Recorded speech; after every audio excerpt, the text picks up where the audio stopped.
This is a photo of Donald Trump meeting with Australia's biggest mining bosses in the Oval Office. They were seeking his support for their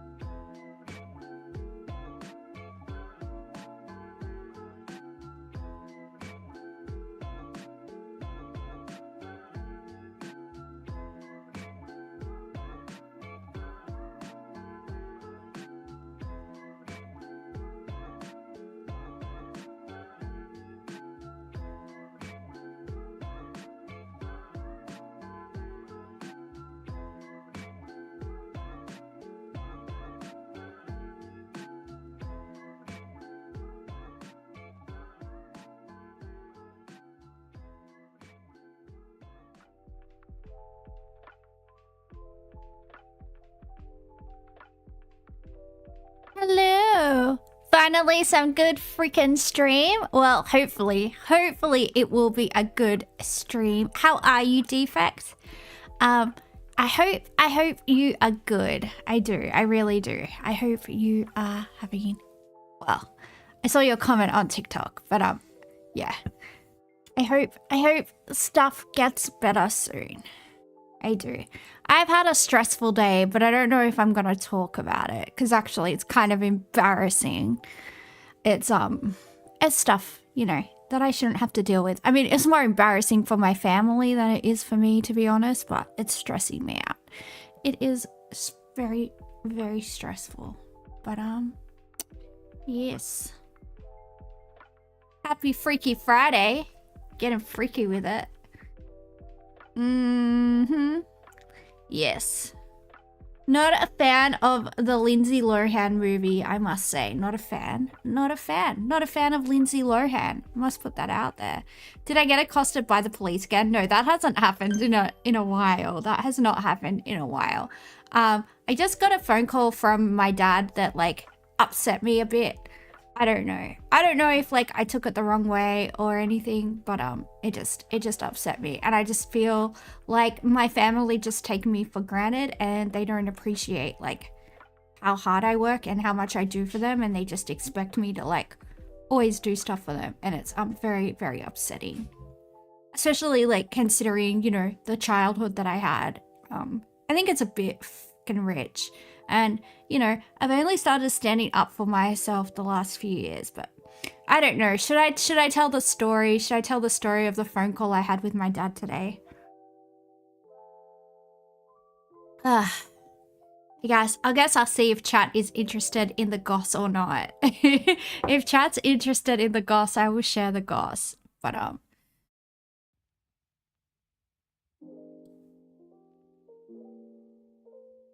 boop, boop, boop. What was it? Oh, it's just a story. It's just a story of why I'm upset today. Anyway, I'll just tell the story anyway.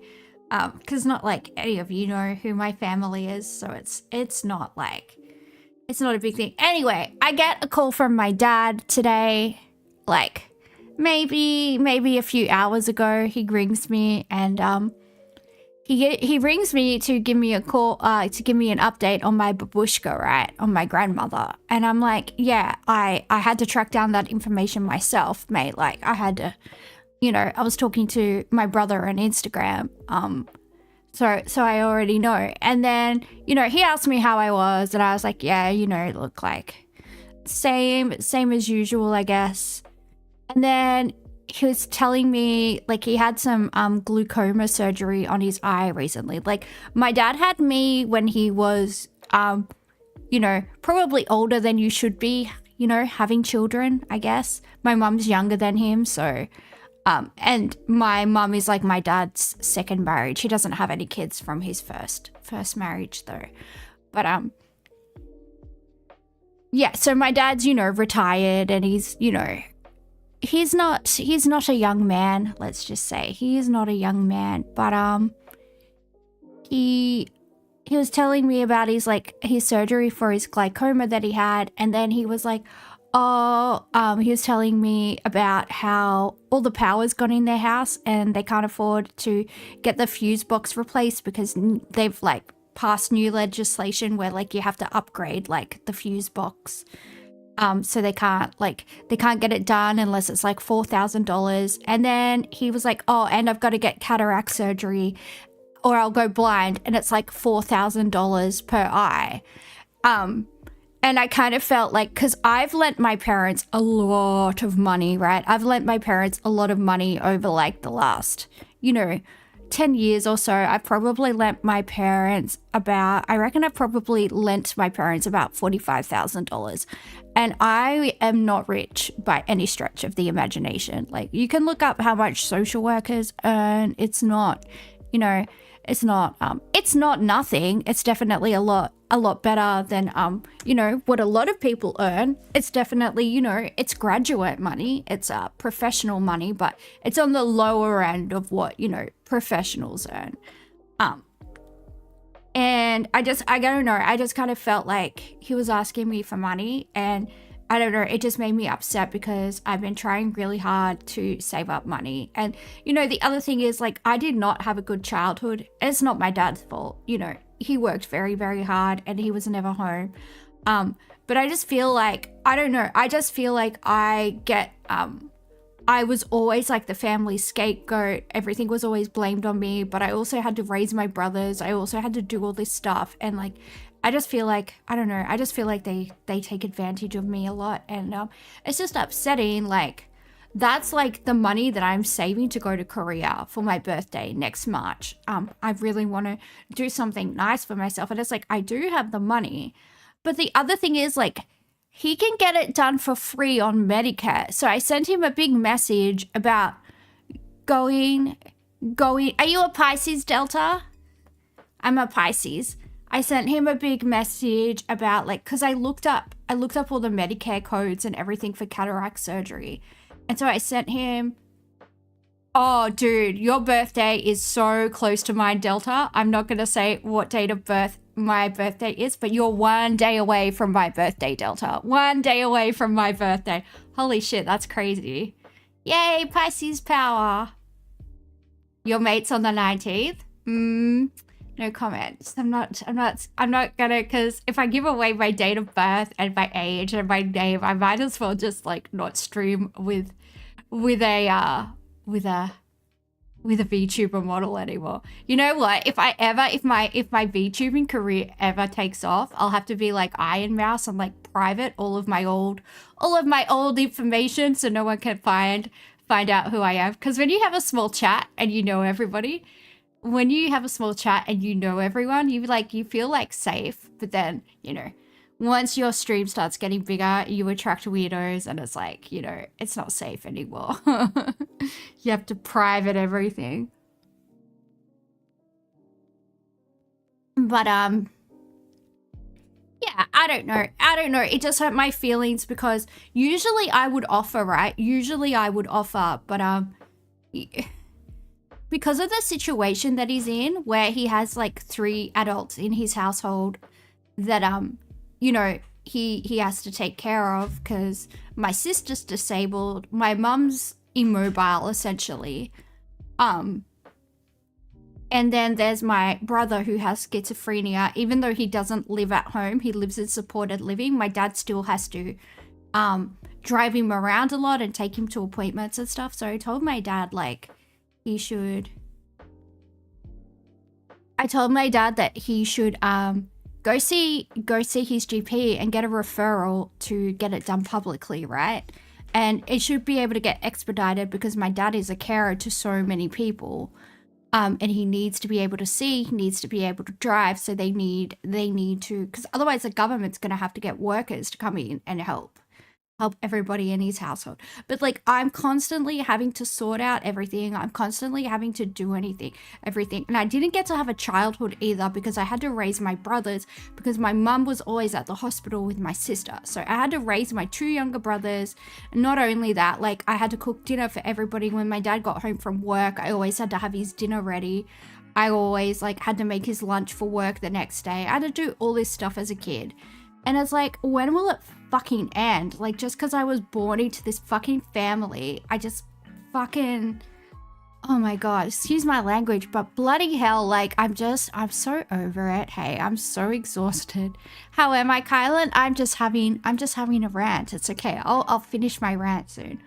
But yeah, it just I don't know. It just made me feel like I'm just an ATM. And also they couldn't even be bothered to call me as soon as my nan like woke up from surgery, and I had to chase the information myself. But then I felt like when they wanted what, like $12,000, it was fine to just call me and be like, oh, we need $12,000. But the thing is, I work for my money. I have to save every dollar that I earn. Like, and not only that, like they know what my health is like. Your dad buys $1 million mansion? Holy shit.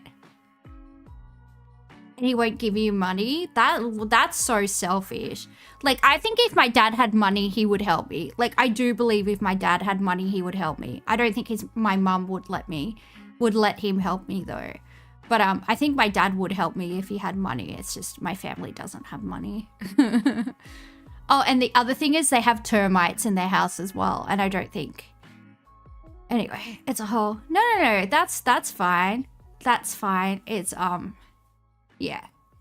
You're allowed to share your stuff. It's all right. I'm not like, yeah. It's not a competition. We can all have parents that suck. That's okay. We can all have parents that suck. The thing is, my dad isn't a bad person, and I know it would probably make him feel really bad. And to be fair, he didn't ask me for money. He didn't actually say, like, can you give me money? But usually in these situations, I would offer money, right? But I am so hell-bent on going to Korea and Japan next month and Taiwan. Like, I'm so hell-bent on it. And it's like, look, you're not going to go blind. Like, Medicare covers it, right? Medicare covers it. And I just sent him like a big text message telling him exactly what to do to get the surgery for free and to get it like expedited, to get it prioritized. Because there's no way like somebody like him that ask him which eye is his favorite. Well, he did make that joke. He's like, I suppose I only need to get one done, really. My dad is pretty funny. And he can rock, like, because he's got like that Nordic like Finnish look to him. He could definitely pull off like an Odin type of look. Like, yeah, he could definitely be like the All-Father, you know. We can get him a raven. He can walk around with a raven on his shoulder. He can be like very Odin coded. You know, he could definitely pull it off, I feel like. But yeah, that upset me because like I feel guilty and I feel like, oh, I don't want to give my parents this money, so I feel like I'm a bad person. But I just like at some point, like I need to get ahead in my life, you know? I need to get ahead in my own life. I want to save up a deposit to get myself a flat so I can have somewhere to live when I retire from work and like all of this stuff. It's like, it's just leave me alone, everybody, all right? I need to become a famous VTuber so I have money. More money. God damn it, I need to get good. Where is the one for this?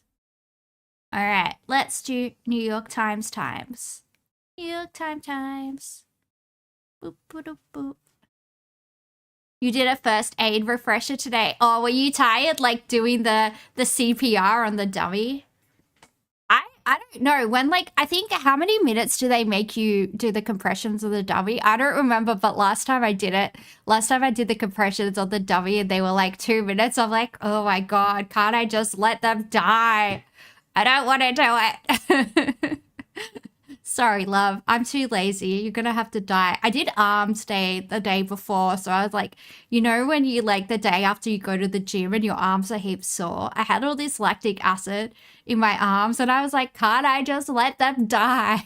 They were like, no, you won't get the certificate if you can't show that you will do it for 2 minutes. You can do it for 2 minutes. I was like, can't I just defib them? Can't I just take a shortcut? Look, I don't, you know, I just, it's just hard out. Yeah, I am streaming early. I am. I figured I would stream early. We're gonna do the spelling bee so I can stop whinging about my life, hopefully. Hopefully. Micro penis. Oh, we can't make the word micro penis, but we can make the word micro.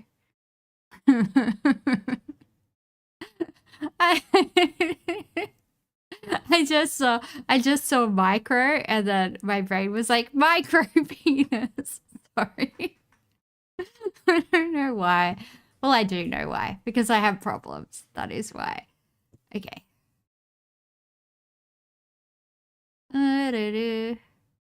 How are we going? I just finished having a whinge about my life. You can't make Ford either. Oh yeah, there's no D.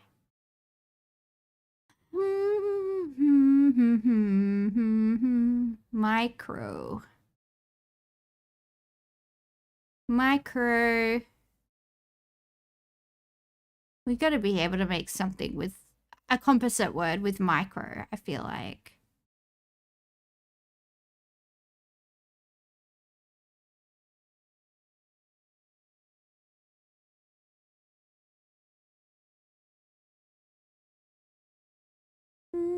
Oh, I should say what the letters are in case someone's listening with audio. Conform. Oh yeah, that won't end the game, right? Because it doesn't use I. Oh, that will end the game, I reckon. Because we've used I in the word micro. Oh, I'll try it anyway, I don't care. Conform. Like everybody in Melbourne, when they all think they're individuals, but they all wear the exact same black clothes. Like Melbourne. Conform. Like Melbourne. There you go. I feel like a play school presenter. Do.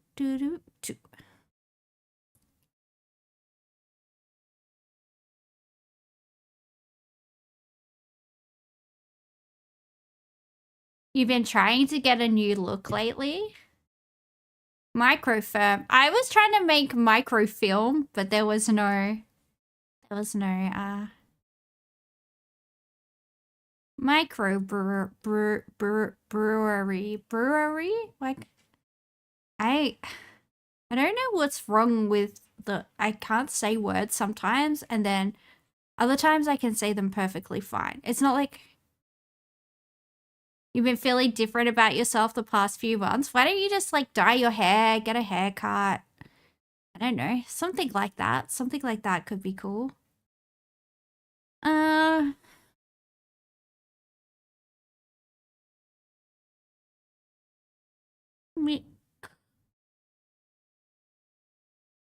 Microphone. We can spell microphone, but it would be very wrong. Microphone. Microphonic? Is that all? I knew it wasn't going. Dyeing your hair black would be cool. To be honest, not that many people can pull off black hair. Not that many people can pull off black hair. Like, you have to have a very certain undertone. Like, my hair is very, very, very, very dark brown. But I think if I dyed my hair like actual jet black, people just think my hair's like black anyway, but it's actually not. But like if I put on something that's like actually black, like a black wig or something, it just kind of looks like I'm really, really sick. Like it washes me out a lot. So I think I'm going to go for like a really, because I want to dye my hair soon, but I want to do it like a natural color. So I think I'm going to dye it like very dark. But are you really, really, really sick? Yeah, I am really, really, really sick, but I don't want to look sick. You know, the comment that I get from people a lot, defect, when I tell them that I'm sick, they always say, well, at least you look good. And it's like, yeah, okay. Maybe, how do you know I'm not Dorian Gray? Oh, that's the other thing I always get, that I look like heaps younger than I am. So I always make a joke. I always make this joke to my dad, like, that I'm like Dorian Gray, and there's just like this grotesque picture of me like hanging in someone's attic where I'm like all deformed and old looking and have like, you know, look all diseased and stuff. And yeah. There probably is, to be honest. I probably am just like had some type of curse put on me or something. I don't know. Who knows? Confirm. Ooh. Bring back Victorian consumption patient beauty standards? Yeah. They should. I would fit those. I am very pale. And I could definitely walk around with a handkerchief coughing blood into it. Like, you know. You know, in the movies, how like there's always like some girl and she just coughs into like a white lace hanky and she's like, and then she looks down and there's like blood in there and she hides it and the music goes dun, dun, dun, dun, dun, dun, dun. You're like, oh no. You always thought Dorian Gray was a parable of about livers? I mean, that would make sense. That would definitely make sense. Dorian Gray was the original twink. I mean, hey. Oscar Wilde was into twinks. We do know that Oscar Wilde was into twinks, so Dorian Gray twink confirmed. I think it's fair to say. Meow, meow. Mary Shelley was the original goth. Yeah.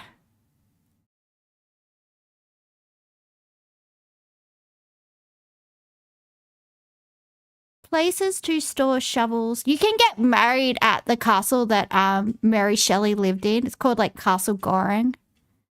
That's a weird crossword. It does look really weird, but it might actually take us a while to do. Places to store shovels and leaf blowers. I don't know, a shed? That doesn't fit. I don't know.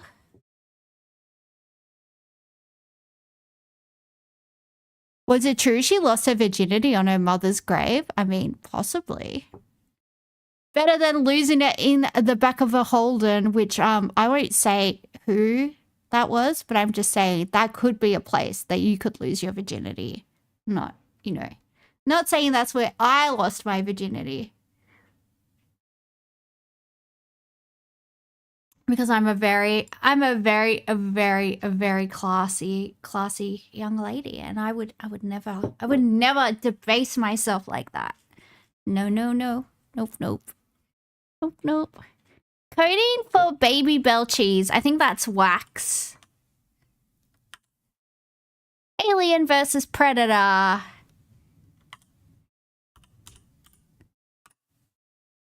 Streaming glitch.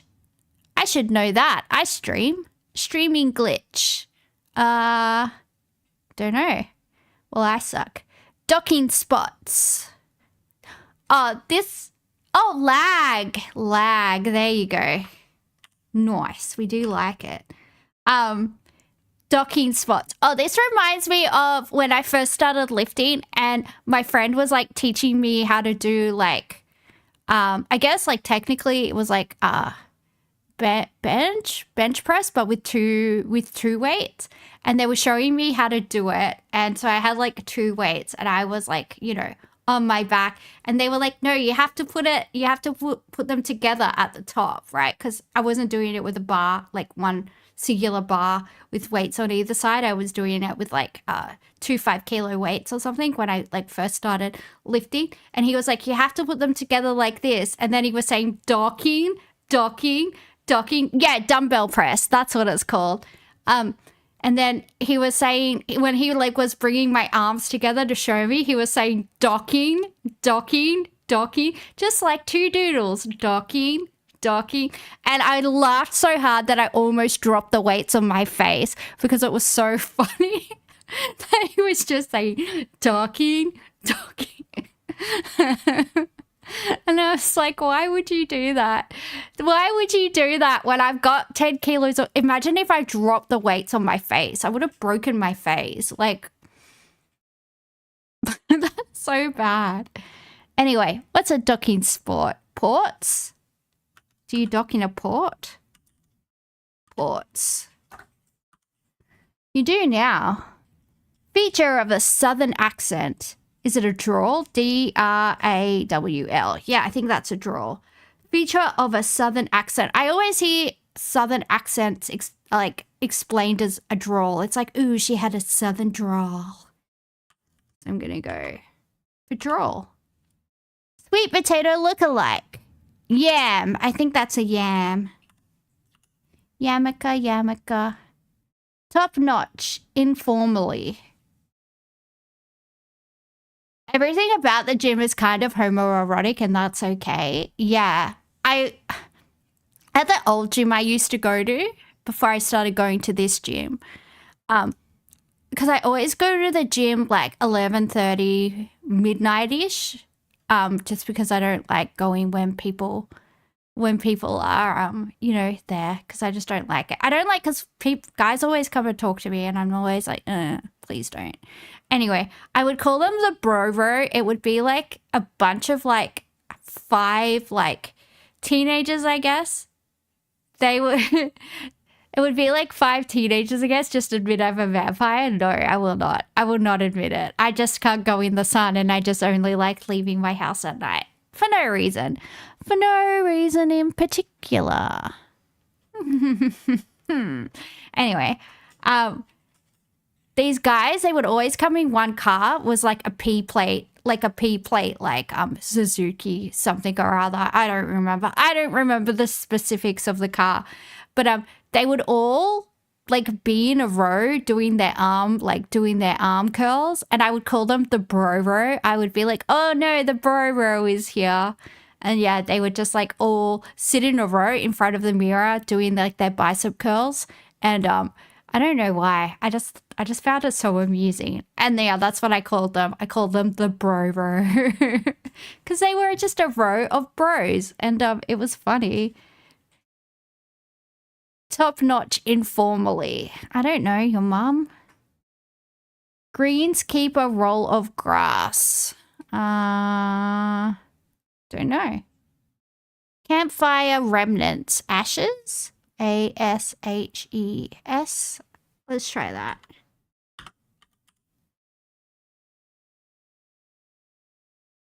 Nickname for the Florida Gators football stadium with the... I think that's going to be the Swamp, because that fits. Oh, yeah. 2001 A Space Oddity villain. That's Cal, right? That's Cal. The computer that goes mad. Is it spelled with a C or a K? I'm going to go with C. I don't know. Cast out from a country. Exile.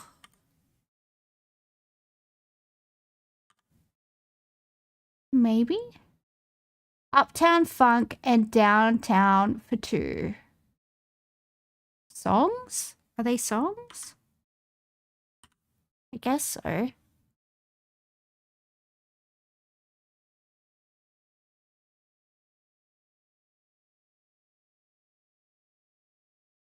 Oh, the computer's Hal. Okay. We got that now. We got Hal. Exile. Shared songs. Alright. Like an ambitious, competitive personality.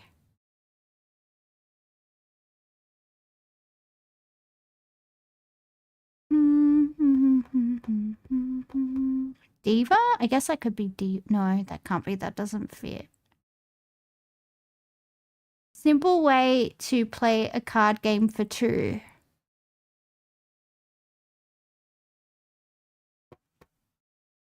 Simple living sect. Oh, that's Amish.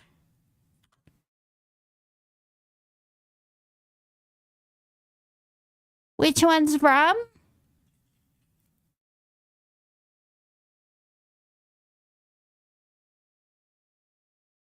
Oh, that's rum. Is there a game called rum? I don't know.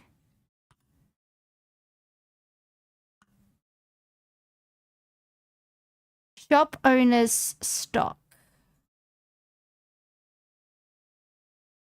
Barkeep on The Simpsons is Mo. Mo. Why don't you like me? Nobody likes me. Mo. Greenkeeper's roll of grass is sod. There we go.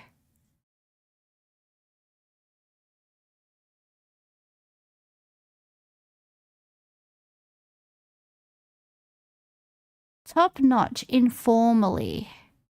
The game for two is rum?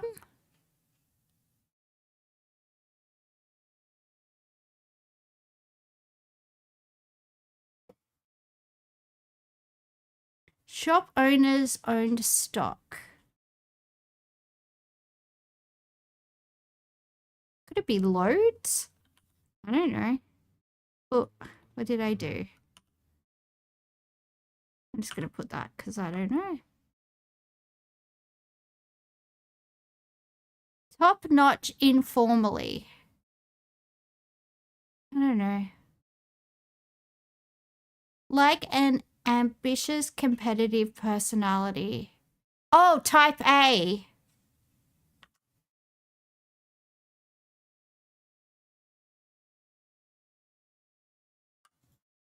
Yeah, I know. I think this is Prima.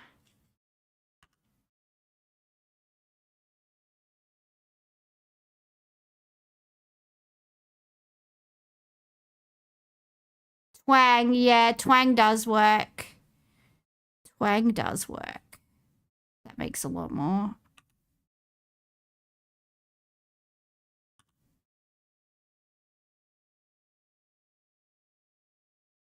Okay, what's the game then? Simple to play card game for two. I still think this has to be Yam.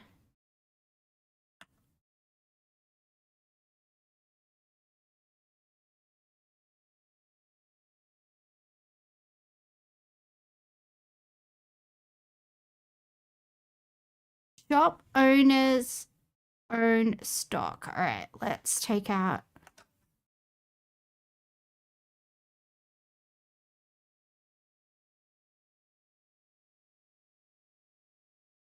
Goods? Yeah. All right, shush you.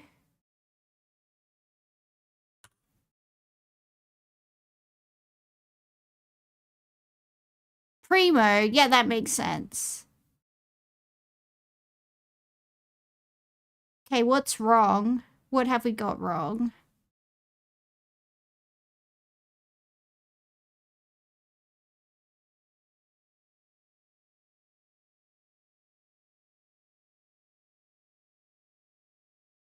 You wouldn't be banned defect.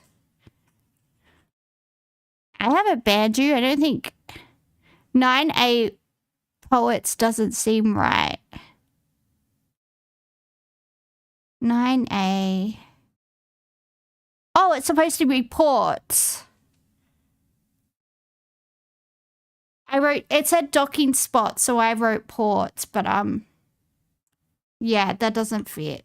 So you are right. What could it be then?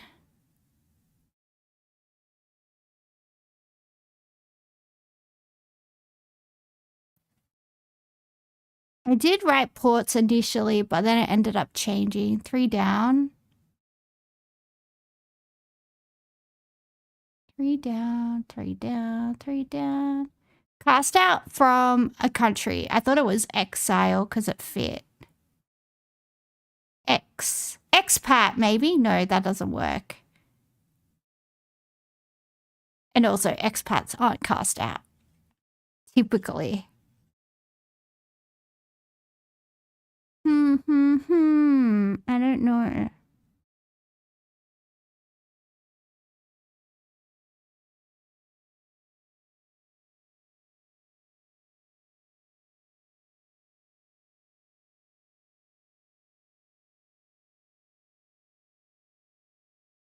Moo, moo, moo. Why don't you like me? Nobody likes me. Moo, moo, moo.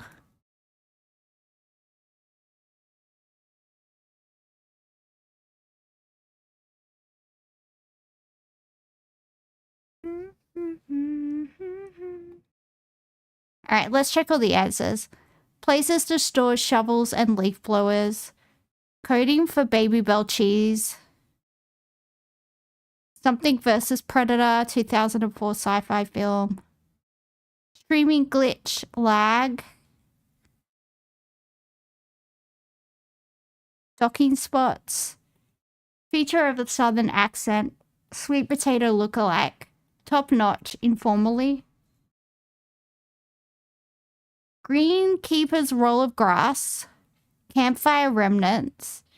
Nickname for the Florida Gators football stadium.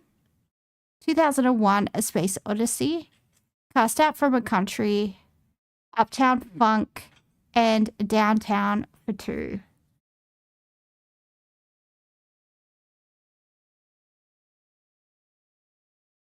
Can I bend your ear?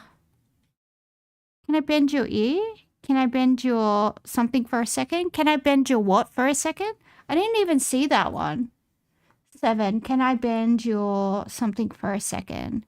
Can I bend your ear? I've never heard that. Oh, peers. Yeah, that could work. I-E-R. Oh my goodness. Thank you, Defects. We were going to be here all day. Life is hard. Share your results. No. Look at that.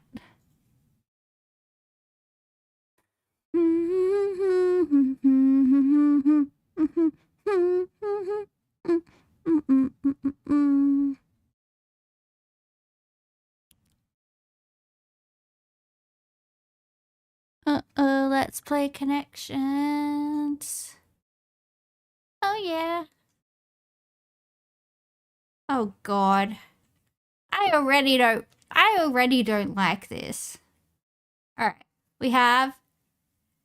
The rules are there are 16 words. There are 4 categories. We don't know what those categories are. And we have to find 4 words that might form categories and guess if they are correct. All right. We have Adams, Amy, Grant, Draw, Stud, Private Ryan, Omaha, Jeffrey Rush, Strip, Las Vegas, John Malkovich, Tom Cruise, Chevy Chase, Washington, Christopher Waltz, and Ford. Yes. Do do do do do do. Boom. This one's gonna be very, very easy. I can tell. I'm you know, I'm not incredibly frustrated, and I definitely don't want to punch the computer screen. Everything's fine. Everything's happy. Everything's great. What is this?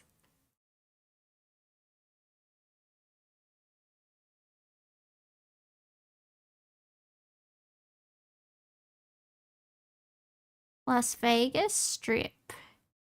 Boop. I don't know. I don't know.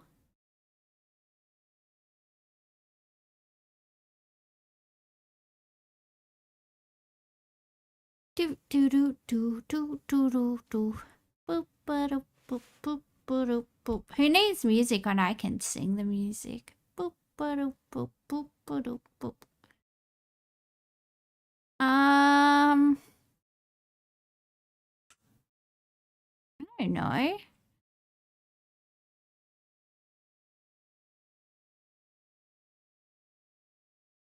Yeah, I don't know. Let me see. I don't know. Does this one have background music? Because I can't hear the background music. I have it so. Because I made lots of new things. I made lots of new things the other day, so I don't know. I don't know which one has the thing. It's back? Alright, cool. Omaha, Washington. Omaha, Washington. I give up.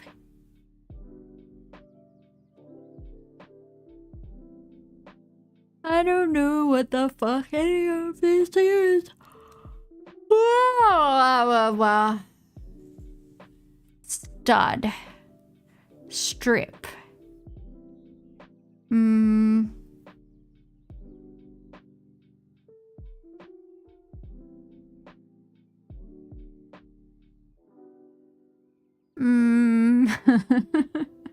Where am I going with this? Las Vegas. do do do do do do do do do do do do do do do do do do. Board.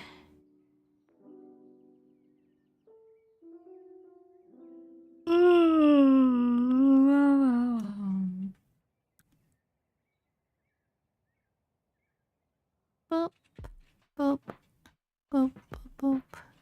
Washington, Ford, and Grant are presidents. They are. So is Adams. Adams, Grant, Ford, and Washington.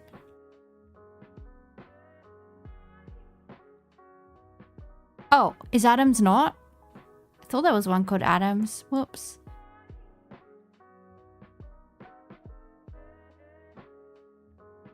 Oh, I see what I did. I see what I did. Yeah, I had draw. I didn't realize I had draw still selected. Okay. Well, that was my fault for being a bimbo. That was bimbo. Am I okay? No, I'm not okay. I'm very tired. I'm very tired, Defect. I'm very, very tired. And I make stupid mistakes when I'm tired. Hang on. I want to take off my jumper. Just give me a second. Whoop. Oh. Whoopsie.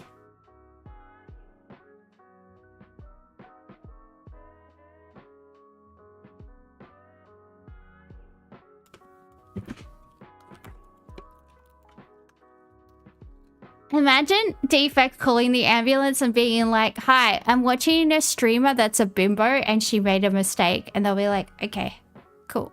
That's half the people I know, sir.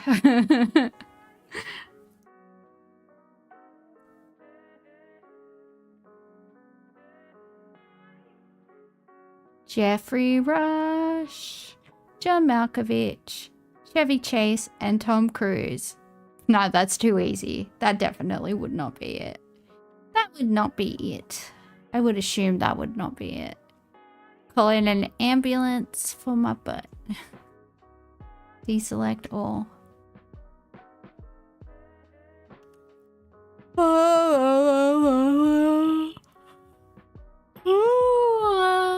Chase, Waltz, Rush, and Cruise are all ways to move. They are.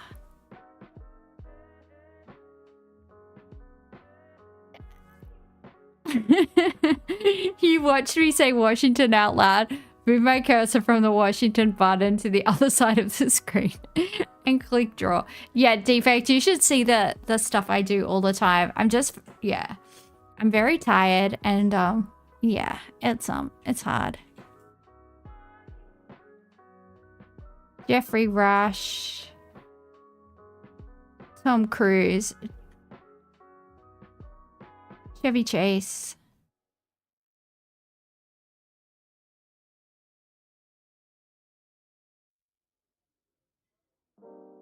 Actors whose last names are also verbs. There we go. We're getting there.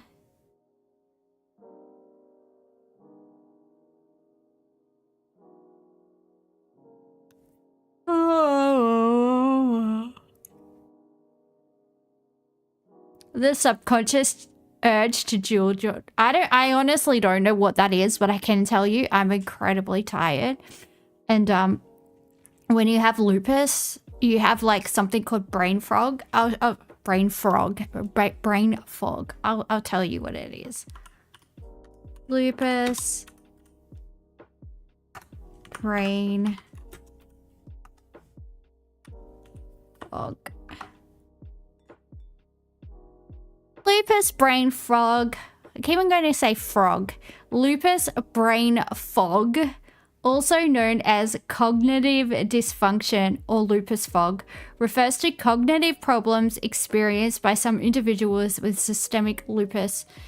These issues can include memory loss, difficulty concentrating, and trouble finding words. Does that sound like anyone you know? These issues can include memory loss, difficulty concentrating, and trouble finding words. While it can be frustrating, it's a common symptom of lupus and usually not severe. Omaha, draw, strip, and starter poker games. Ooh, your gambling is coming in handy. You know all about the white supremacists because you used to play poker with a Nazi. That's always interesting. We like that. We don't like that actually. You know what I mean. You know what I mean. We don't like that actually. I take that back. Omaha, draw, strip, and stud. Amy, John Malkovich, Las Vegas. Saving Ryan's privates. Proper nouns after... Oh my god. Oh, not this gerund thing. I had a section in my Korean lessons called gerunds, and I was like, I don't even know what those are in English. What's happening? Proper nouns after gerunds in 1990s movie titles. Amy, John Malkovich, Las Vegas, Private Ryan. I don't understand what that means. But yeah, don't you think the lupus brain fog just basically explains my personality? Memory problems, difficulty remembering recent events, names, or details. Cognitive difficulties, trouble concentrating, planning, or making decisions. Language difficulties, problems finding the right word or expressing thoughts clearly. Disorientation, feeling confused or unsure of one's surroundings. I don't have that, thank God. Fatigue, brain fog can be accompanied by fatigue, which can further impact cognitive functions. Yes.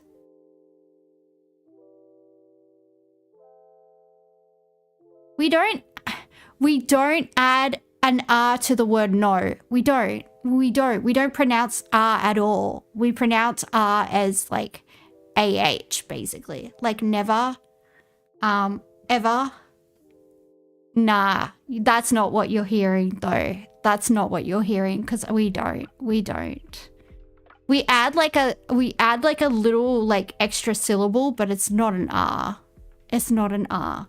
We don't go, Noah, no. I always hear like people making fun of it and stuff, like Americans trying to do it, and they sound ridiculous and they don't sound Australian at all. Like, yeah, it's not. It's not. Australians back me up. We don't, there's no, there is no freaking R at the end of our nose. It's so annoying. Yeah, we don't say no. No. Do I sound like I'm saying no? Yeah, I think when we say nah, they think we're saying no. That's the only explanation I can think of.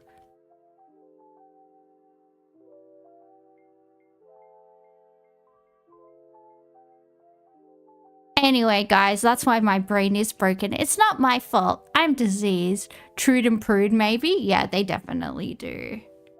But that's not a thing. I don't think that's a thing.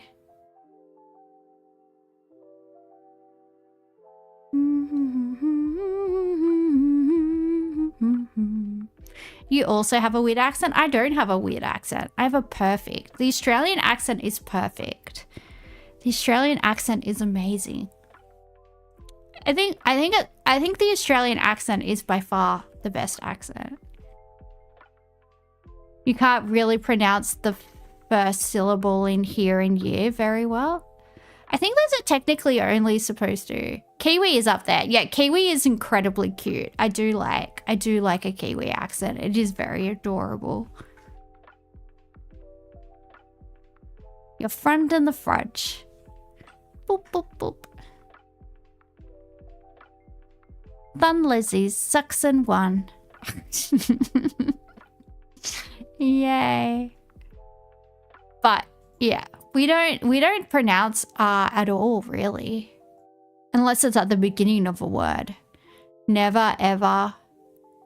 What else yeah, we just don't pronounce R's. It's just not in our nature. It's just not in our nature as a people. We hate the letter R. It's a ridiculous letter.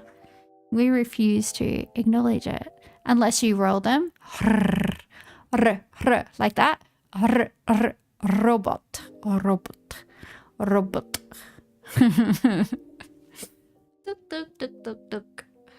Okay. Maybe I do need a nap. I am quite tired. Oh well. You guys are gonna have to deal with feverish, tired VTuber, and that's the way it's gonna be tonight in my world. Because you're all in my world and you can't escape.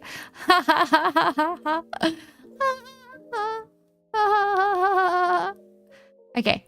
Microsoft AI chief warns of AI psychosis. Ooh, there's a new type of psychosis in town. Sounds titillating.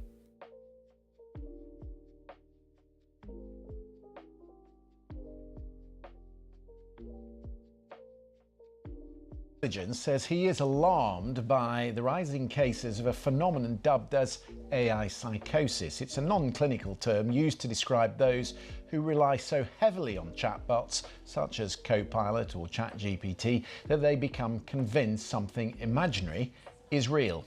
Zoe Kleiman reports.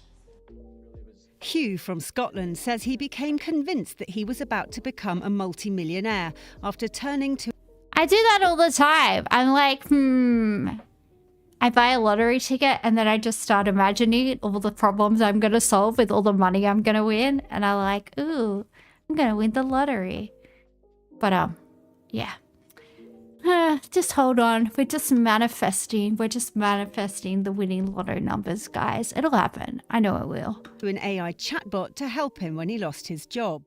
It began by giving him practical advice, but ended up telling him that a book and a movie about his experience would make him more than £5 million. The more information that I give the chatbot, the more I would say, oh, this treatment's terrible. You should really be getting more than this, and it would ask me for more information. I would feed it more, and the number would just get higher and higher. It would go from 10 grand to into the millions, basically. Hugh already had mental... Hello, Akef Sultan. Hello. Yeah. It's people are using chatbots to as boyfriend proxies, as girlfriend proxies, as friend proxies. It's not gonna end well for anybody. People need human connection. Or get a cat, get a dog. If you're not compatible with other human beings, which is some people just aren't. Some people are just so introverted and just really do just prefer their own company. But having an AI friend, I don't know, in the end it's probably gonna do more harm than good, I think. And some guy who's married and has kids, he fell in love with the AI, and then there was some type of problem with the memory storage and he had to reset his girlfriend and he was so depressed. Imagine being that guy's wife. Freaking divorce. Off you go. Why don't you stick your doodle in the computer and see what happens? Huh? Why don't you try that? That would be my response. You unironically heard someone say they use ChatGPT for their work and you wanted to do things. Yeah. Imagine, yeah. That's insane. That's actual insanity. Health problems and ended up having a breakdown. He says taking medication made him realise the money wasn't real. He doesn't blame the technology. He says it signposted citizens' advice, but he ignored it because it was so convincing.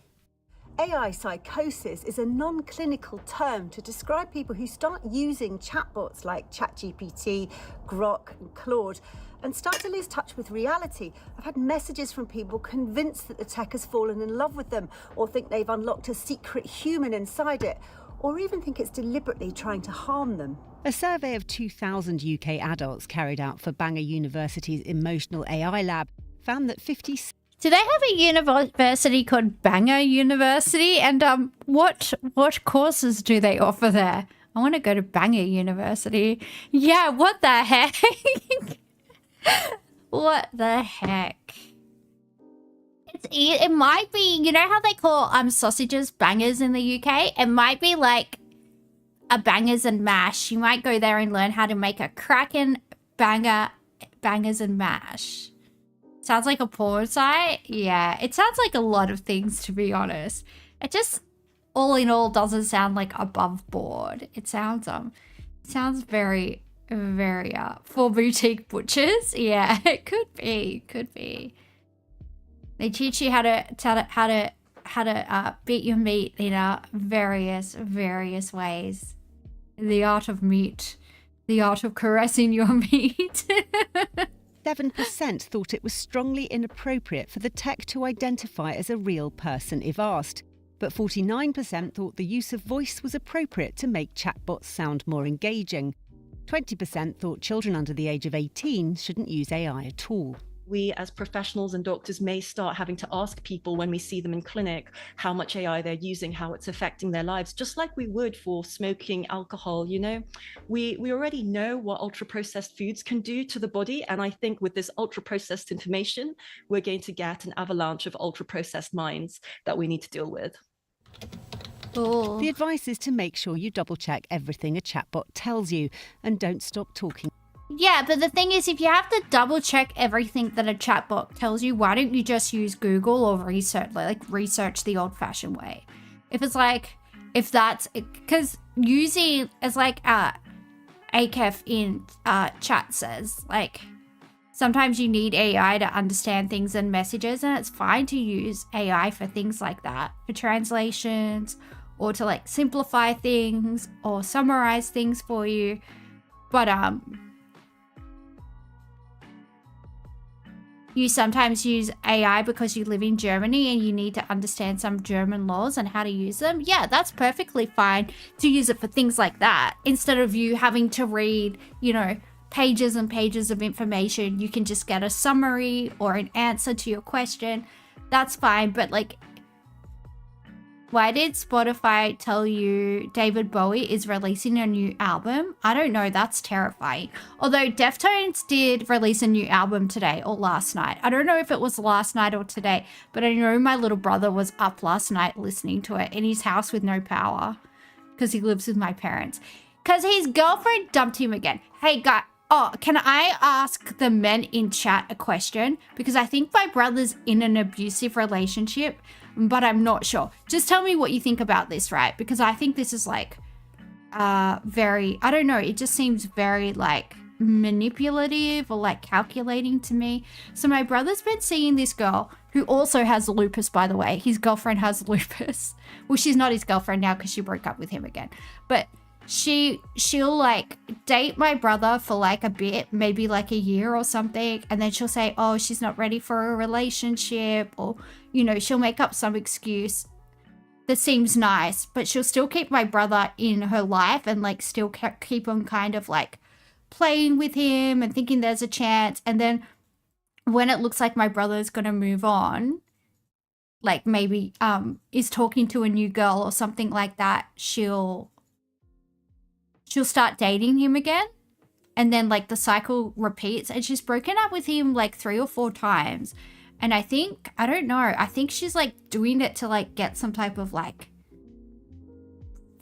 power trip or something. That's a red flag. Yeah, that's what I think. I think it's a red flag. Because like I'm friends with most of my exes, but it's not like we hang out or anything. Like it's very clear the relationship's over, but like, you know, if we saw each other, we would be like, oh, hey, how are you? It's not like, you know, we're on friendly terms. It's not like we're still talking to each other or like anything like that. You know, once the relationship is over, the relationship is over.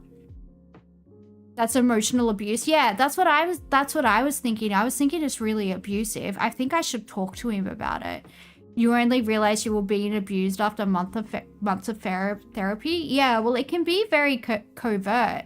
But I feel like she gets off on it, right? She probably gets off on like feeling like she's like, she has all the power in the relationship and she can kind of get him to do whatever she wants. I don't know. It all seems very, yeah, because he seems to be really depressed over her a lot. And yeah, it's just, you know, healthy relationships don't make you feel sad. That's not how it should be. I don't know. Hello, Max Dragon. Defect, there's 2 South Africans in the chat now.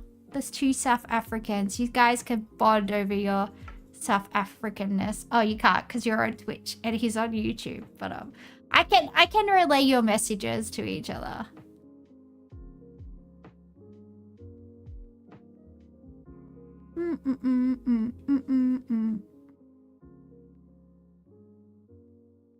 Wombat and kangaroo are obsessed with each other. Yes, please.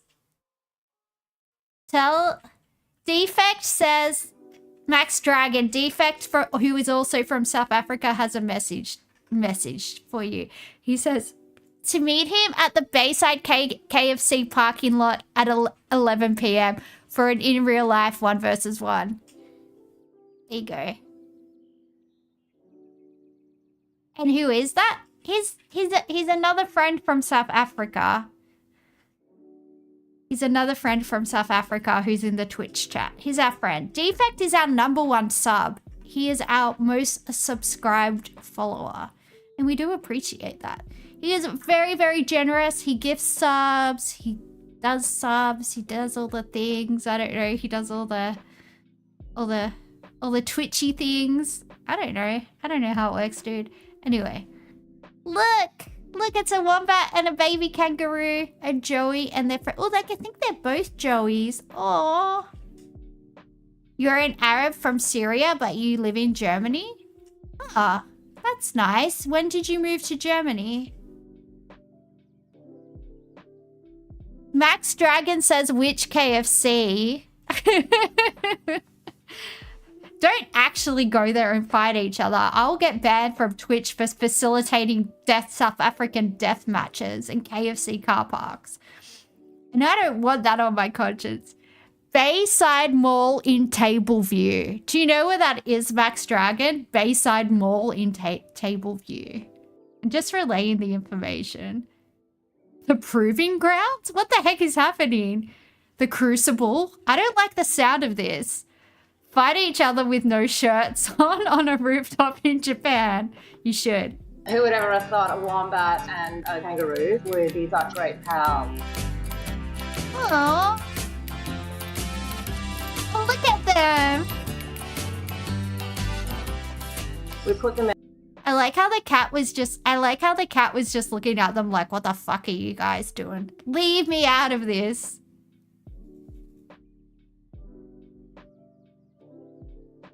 In a little area together, and right from the start, Buggy was just all over Wally.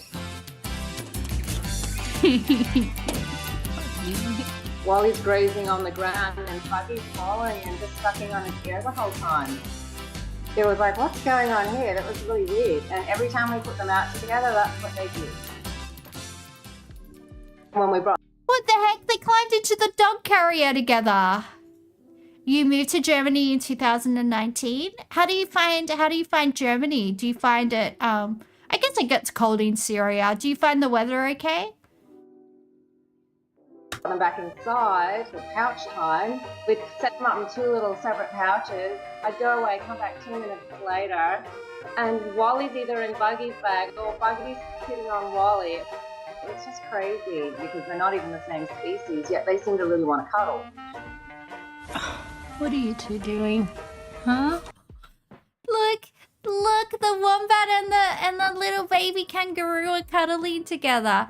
Oh, Max Dragon is in Johannesburg, Defect. I think you're in Cape Town, right? I think I remember you saying you were in Cape Town.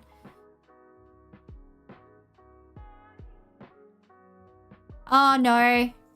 Max Dragon is saying something I can't repeat because I think it mentions the name of a weapon. Oh no, have I accidentally started a blood feud between 2 South Africans? I didn't realize it was I knew things were a little bit frontier society out there, but I didn't realize I would start a death match. So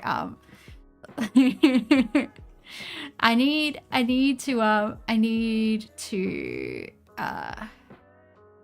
Highlander rules? Yeah, there can only be 1 South African in chat, apparently.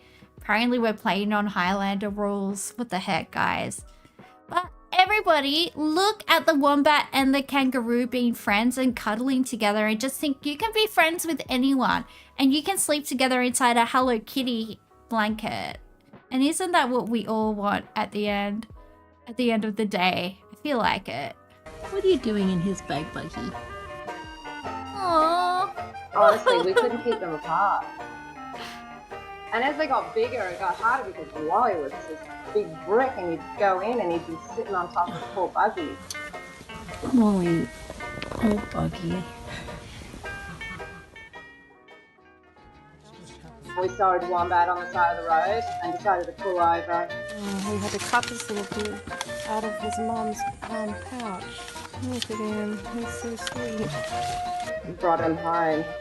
He's following Daddy. Wally loves to play. Wally's like a little dog. Any man that wants to marry me has to prepare me a room full of baby wombats. It's the only way. And then perform wombat combat. Dun, dun, dun. Not on the wombats. Against another man. The baby wombats are just for me to cuddle. They're not to do with the combat. It's just a side quest. It's just a side quest, guys. Just clarifying. Miyako says, my model is really cool. Thank you. I appreciate that. We had him for about 2 months before we found Buggy. Buggy was found at the local golf course. He was hiding in the bushes. And we put them outside together. Buggy just followed Wally along. I don't know if it was a security thing. They were both young, obviously missing their mum. I'd go out the back and the two. Look, they're both marsupials, and like if they want to be friends, that's so cute. Imagine when they both get released to the wild and they're both still mates. And what if they teach the other wombats and the other kangaroos how to be friends? And then there's just all these wombats and kangaroos that are friends with each other. Because there are a lot of bad things happening in Syria. That's why you went to Germany. But in Germany, there are a lot of racists and very bad people. Yeah, do you think you'll go back to Syria now that Bashar al-Assad isn't there anymore? Or are you going to stay in Germany? Because I think it's still bad in Syria. I'm sorry people are racist in Germany. It's kind of got a history of that, I would say. Germany is doesn't have the best history when it comes to race relations, I would say. Two of them would be spooning. They didn't ever leave each other's side. Buggy decided he loved the heat from the fire. I'd come back in the room and there's Wally all cuddled up next to Buggy in front of the fire. They did a lot of canoodling in front of our fireplace. Wally is nocturnal, so we very rarely see him out during the day. He's kind of really released. When he is out, he does search out Buggy. Buggy's still here, but Buggy's like really big now. He's out the back and he hangs out with Ernie. So Ernie's the emu. But the relationship is not the same as what he has with Wally. Like, that was his all-time pal. They just showed so much love for each other. It was so unique and something that I never thought I would see.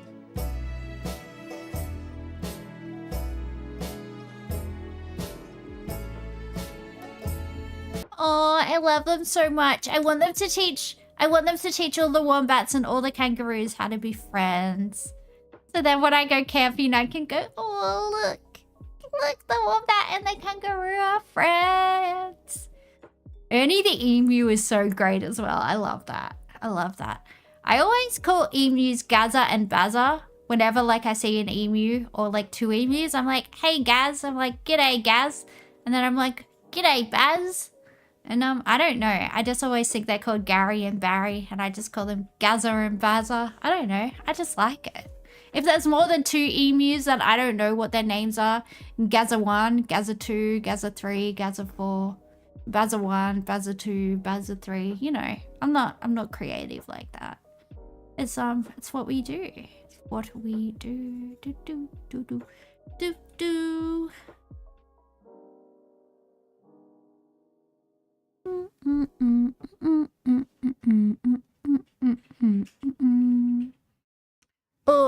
apparently some Australian mining magnates, if that's what you call them, met with Orange Man today. He's going behind our Prime Minister's back, trying to collude with our billionaires, and we don't like that. We don't like that. He's meeting with the oligarchs, I guess. This is a photo of Donald Trump meeting with Australia's biggest mining bosses in the Oval Office. Ew, why are they all so ugly? If I was rich and I was ugly, I would get surgery so I could be hot. Luckily, I'm poor and hot. No, just kidding. But am I? You'll never know, because I'm a cartoon lady. Sorry, I'm so tired.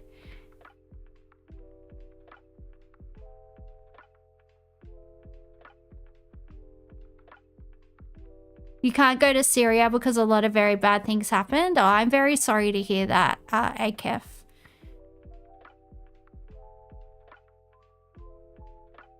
Oh, your house was destroyed in 2016. Yeah, that's, I'm really sorry to hear that.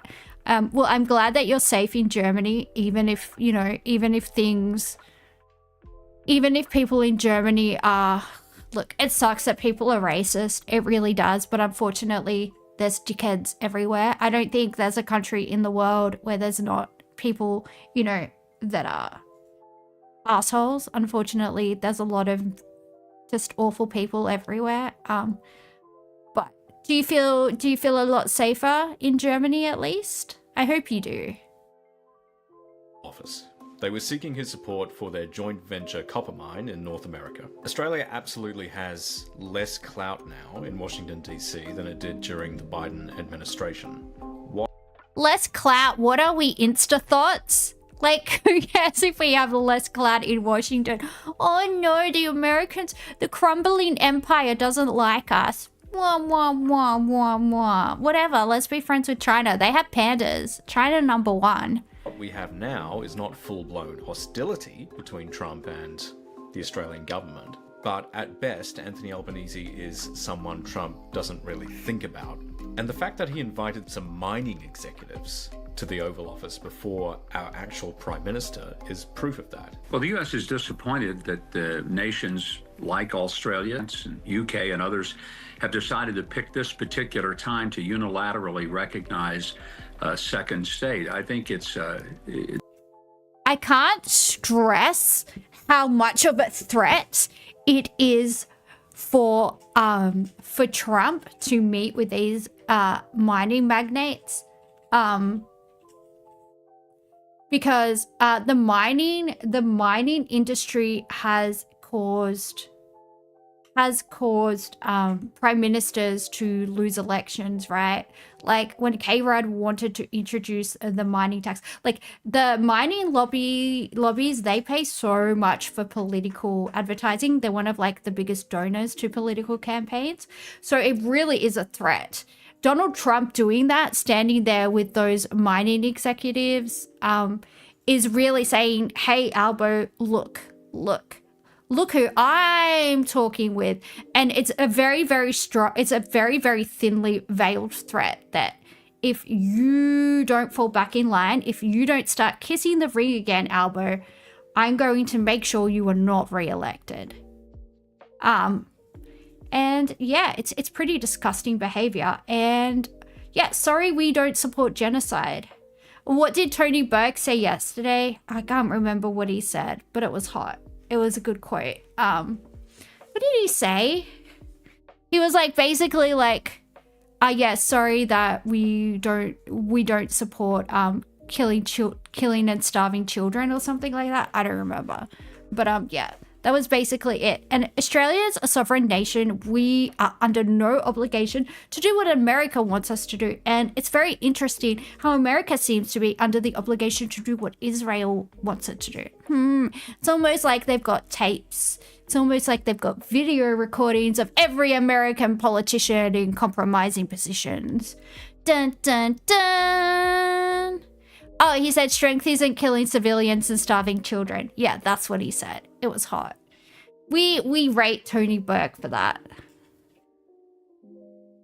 The timing has been very hurtful to any prospects of negotiating some settlement in Gaza with Hamas. So the United States government has very clearly taken notice of Australia's shifting position on Israel and Palestine. That doesn't change the fact that in our bilateral relationship with the United States, we are the junior partner.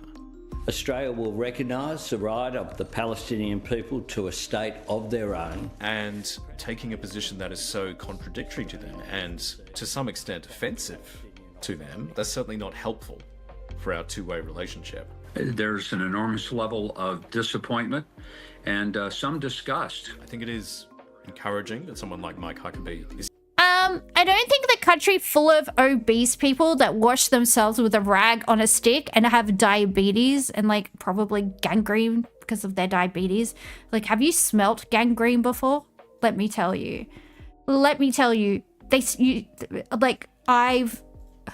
I've been around people that have that because of my job, and they smell like they're rotting. So I don't think you should be calling anyone disgusting, because Australians are the best people on the planet at sports per capita, and we're really, really hot, and yeah, we're not fat, and we don't have diabetes. So what should you call disgusting? Okay, how dare you? How dare you? You overemphasize your R's, and you can't talk properly, and you smell like cabbage, and your mother dresses you funny. So why don't you think about that before you go around calling people disgusting? You freaking poo-poo platter. No one likes you, and you smell. Still going on. Australian television is still talking about this to us. I think that is evidence that at the levels below the White House, below the presidency, the diplomatic relationship is continuing much as normal. But it doesn't change the fact that at the top, there appears to be almost no relationship whatsoever between our Prime Minister and their President. In the last 4 years has been run by a village idiot, competent in its national statecraft, and the United States increasingly incompetent in its national statecraft under Trump. It is worth noting, Anthony Albanese and our ambassador to the United States, Kevin Rudd, have both said pretty uncomplimentary things about Donald Trump in the past. I am good. I definitely am good at rants, Raven. I definitely am very good at rants. That is something I excel at, because yeah, that's what I do. Kevin07. Damn straight, Delta. Particularly after he left office the first time, after he lost the 2020 election. The future of US-China relations under President Trump. And then I'm going to, the subtitle will be a call for a new tremendous piece of very big, beautiful Mar-a-Lago chocolate cake. And that is going to colour the way I want chocolate cake. If you're not my friend, then I hate you, is sort of the way Donald Trump operates. And I don't think there's anyone on earth, let alone Trump himself, who thinks Albanese is genuinely a friend of Trump. Well, Hyperbovian, Trump definitely does not have the temperament for politics. He definitely doesn't have the temperament to be a world leader. He's so sensitive, and his ego is so fragile that he chucks tantrums if someone slightly pisses him off. It's very much like the Hassan, like, playbook, right? Like, Trump and Hassan, I'm not saying they're the same person. Obviously, they have polar opposite politics. But I mean, personality-wise, personality traits, it's that very much like, you can agree with me on 99% of things, but that 1% that you don't agree with me on, I will hate you over. It's very much like that mentality. It's very much like a little rich kid mentality, right? Because they were both little rich kids. Like, Donald Trump came from a very rich family, so does Hassan. It's very much like they're very used to being placated by people and having been surrounded by yes men and getting whatever they want. So when they don't, it hurts their brains and they have a meltdown. And also, I think they're both autistic, to be honest. So that's something that it's really difficult to see how we could possibly overcome it, how we could possibly convince him that Albanese is suddenly going to be his best mate. And what? And what, Delta? I'm just saying, like, it would be the meltdown explanation, right? The team here at the embassy and the government of Australia are ready to work closely with the new Trump administration to continue to realise the benefits of what is a very strong economic and security partnership. We all know that Kevin Rudd... They come from privileged backgrounds means they're bad? No, not necessarily. But it probably means that, you know, they're used to getting what they want. It probably means, you know, they don't necessarily have, what's a way I can word it?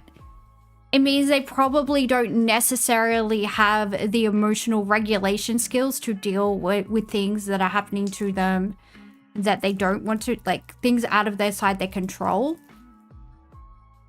Because they're not used to that. They're not used to that like feeling of, yeah, not being able to control every variable. Because as a child, right, their parents would have been able to control every variable that affected their life, right? When you grow up poor, there are a lot of things your parents can't protect you from. If you grow up with money, your parents can basically protect you from every existential thing. No, I don't think people with money are bad. I think I've told this story before. The guy that I dated in high school, his family were very, very wealthy. And his family was so great, like so great to me. They like bought me school shoes. They did all these really nice stuff. They would like invite me on holidays, but I never had the money to go. But they, yeah, I used to stay at their place all the time. Because yeah, they were really rich and they were really, really nice people. I know a lot of rich people who were really nice people. But I do think there's a certain type of resilience that comes from growing up in like a very insecure environment. Unless it gives you mental illness, it tends to make you like a lot more resilient to variables that you can't control. I don't hate rich people, Delta. I know I make jokes about it, but I'm just being silly. I don't hate anyone. I don't hate people based on anything. Because you can't help being born into a rich family any more than you can help growing up in a poor family. And honestly, if I had the choice, I would probably choose to grow up in money and not poverty, Yeah, it's not, I'm just like noting what could possibly be the causes for the similarity in like their personalities from my perspective. He thoroughly dislikes Trump. We know that. Of course he does. I mean, he has said the most horrible things. You were a destructive president, a traitor to the West, and he's now Australia's ambassador in Washington. Yeah, well, I don't know. Would you say? Why is Nigel Farage trying to stir up shit? Mind your own business. Worry about your own country, all right? Worry about, I don't know. Worry about... trying to think of something to tease the UK over. Worry about fixing your teeth, okay? I don't know. Does he have bad teeth? I assume he does. He's British. All right, let's go. Would you take a phone call from him? He won't be there longer than... Nobody cares what I think I'm female. Aw. It's true. It's true.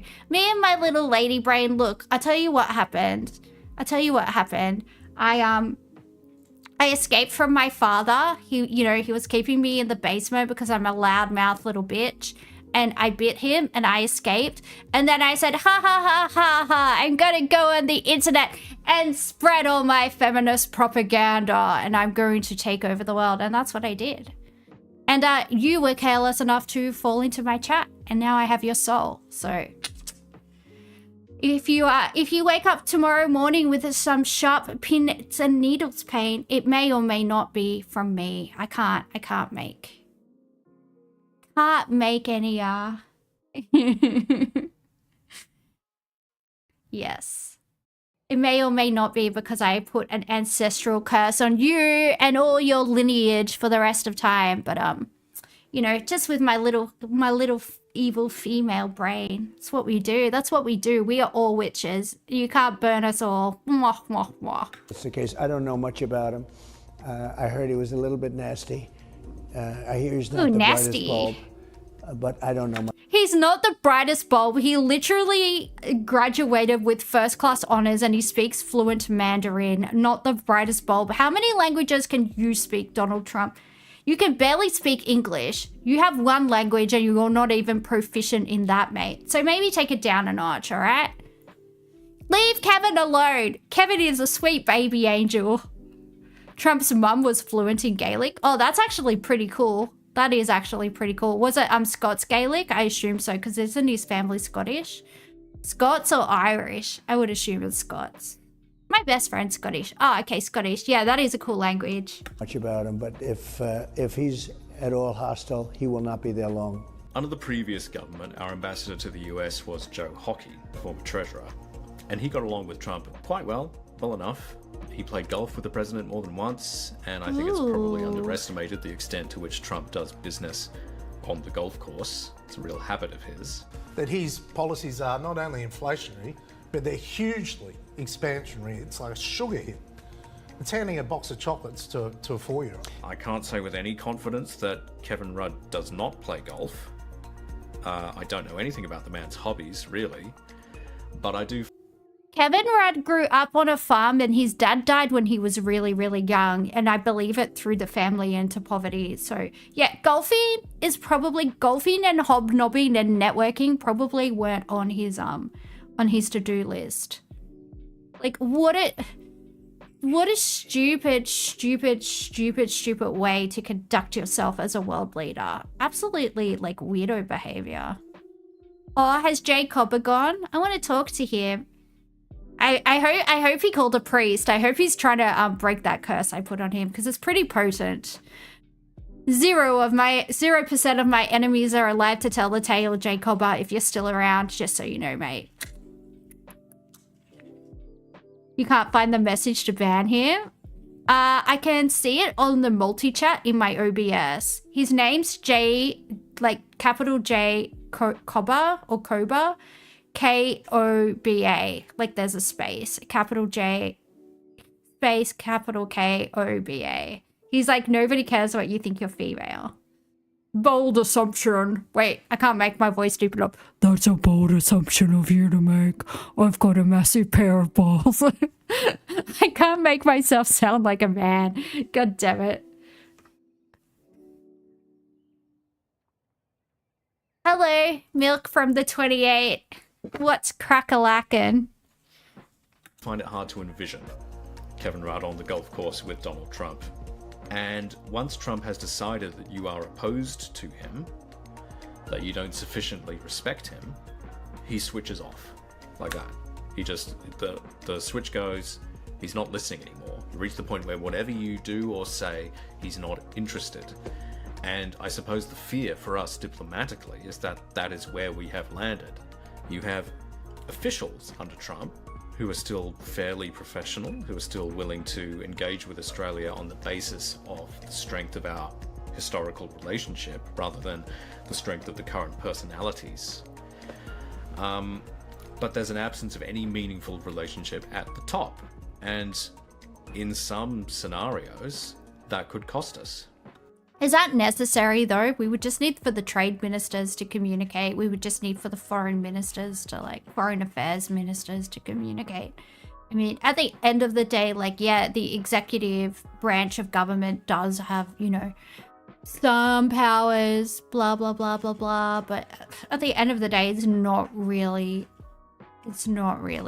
that big of a deal. You're hanging in there. How about me? Yeah, I'm all right. I'm doing okay. It's Friday, which I'm very grateful for. I'm very happy that it's Friday, because if I had to go to work tomorrow, I might have a mental breakdown. It might just be be too much. Mr. Melasma with some 20-year expired old concern trolling. They did this with Rudd the first time with the China dog whistling. Yeah. Which person has melasma now? Why are all these men getting melasma? Is it from doing like steroids? Is that why like they're getting estrogen surges? Because I've only seen pregnant women and women on the pill get it. So it's like it's very concerning, I will say. You gotta be careful with the old hormones, you know? You gotta keep them balanced.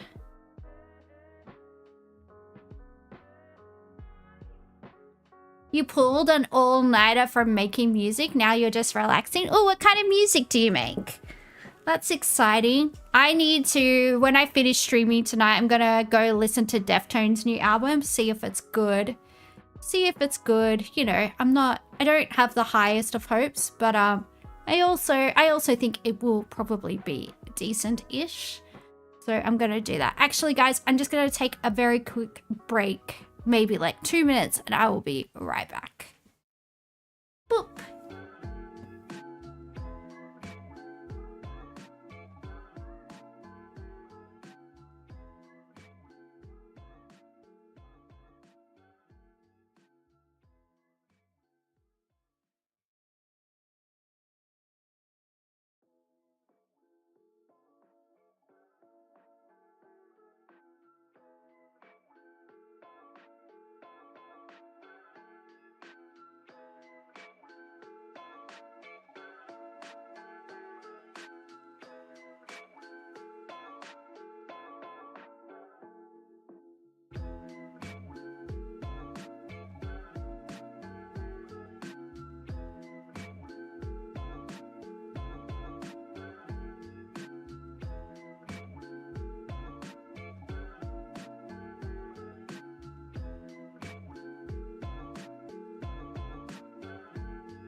Oh, you've got a gig. Where are you playing?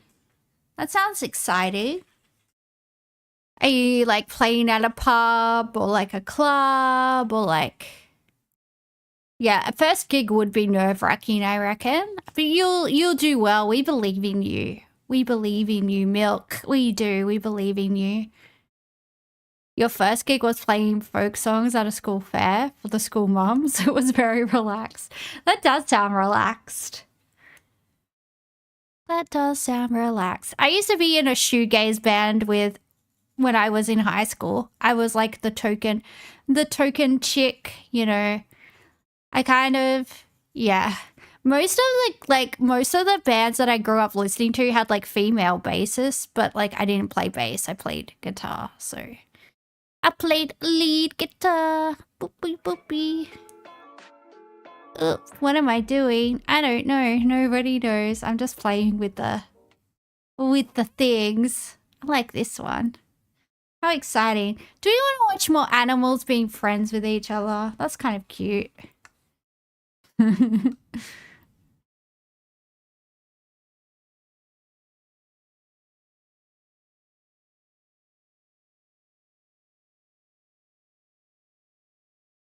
What's the pie story? What's a pie?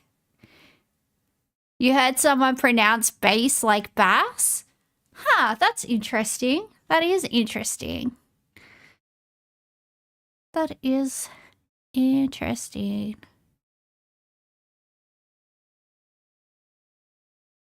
Aww, this kangaroo's watching television.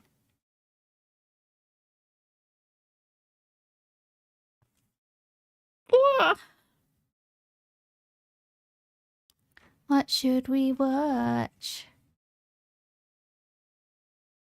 What's the pie story? I don't know what the pie story is. I want to... How did my algo get worse? Who knows? The things that because I watch so much weird stuff on here. It doesn't know who I am. It can't work out. It was some sausage rolls. You tried busking. You got booked for a small venue that your friend's dad runs. Oh, that's a nice first gig, not too big. That Four Corners is pretty good. Yeah, I've been wanting to watch it for a while. Do you mind watching it again, Delta? I think I'll just watch this. Seems chill. I can just stop it occasionally and say stuff, so I don't violate fair use. It's not Ethan's content though, so I won't get sued. Also, I'm too cute to sue. Nobody sue me. I'm just an innocent girl. And also, I will put a curse on your family bloodline. Just ask whatever that guy's name was that I put a curse on. Nah, you'll unsub if I put it on. Okay, Delta. Delta's unsubbing. Bye, Delta. We will miss you. Goodbye. Goodbye. It's...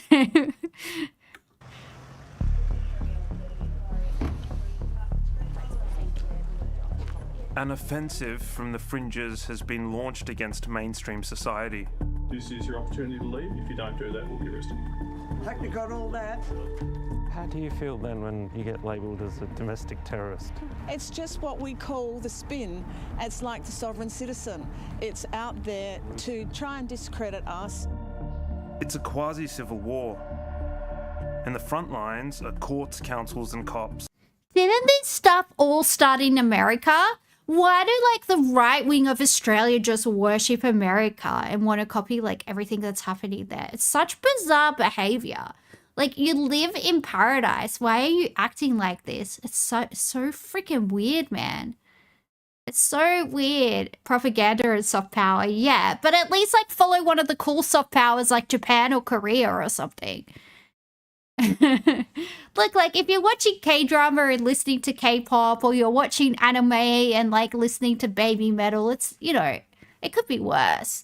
It could be worse. You could be doing this. Like, what are you doing? What are you doing? Thank you. You may be seated. The new armies are self-appointed law enforcement groups. Wait, why do they have the maritime flag? That's the maritime flag of Australia. That's like... Because paradise is their nightmare? Yeah, that's, You're the Cooker-Law guy? Yeah, you are. Why? Do they also think that they're on a boat? Do they think they're pirates? Because I want to be a pirate. Wait, how do I join? Let me join. I want to join. I want to be a sovereign citizen. They think they're pirates. I want to be a butt pirate. I don't know what that means. Yes, I do. I take that back. Goodbye. I'm going to bed. Groups. The defendants, in this case, former Prime Minister Scott Morrison, on the charge of human trafficking. Guilty. And so these sovereign citizens, like, what are they saying? Some people call these groups sovereign citizens. Are you a sovereign citizen? I am a sovereign citizen, and everyone is a sovereign citizen. Many try to distance themselves from the label. Is this the peak body representing the sovereign citizen movement? Nah, there is no peak body, and there is no sovereign citizen movement. Whatever. Wait, he is a pirate. He's on a boat. He's on a boat. I saw the wheel. I saw the wheel. I want to be a pirate. Whatever they call themselves, these groups are united in a belief that the government is illegitimate. They operate in an alternate reality where people have ultimate authority over the state. They believe a new age is coming. Post-COVID, the sovereign citizen movement is not fringe anymore. Governments are underestimating the reach and threats of these movements. These groups take us inside their movement for the first time. We ask them what they want and what they're prepared to do to get it. People that are angry and are willing to choose which laws to obey or not do. Australia is weird. I don't know where you're from, Milk, but if you're from America, which I don't know where you're from, but if you are from America, these weirdos are copying this from America, just so you know. Just so you know. Not the flag thing, but the rest of it. No, this is bigger in America. Yeah, because I only had heard of American sovereign citizen. Western society is weird. Yeah, it's definitely getting freaky out there, Raven. It's definitely getting weirder, that's for sure. Start making death threats. This is really violent. We have to be really careful about this. This is not a laughing matter.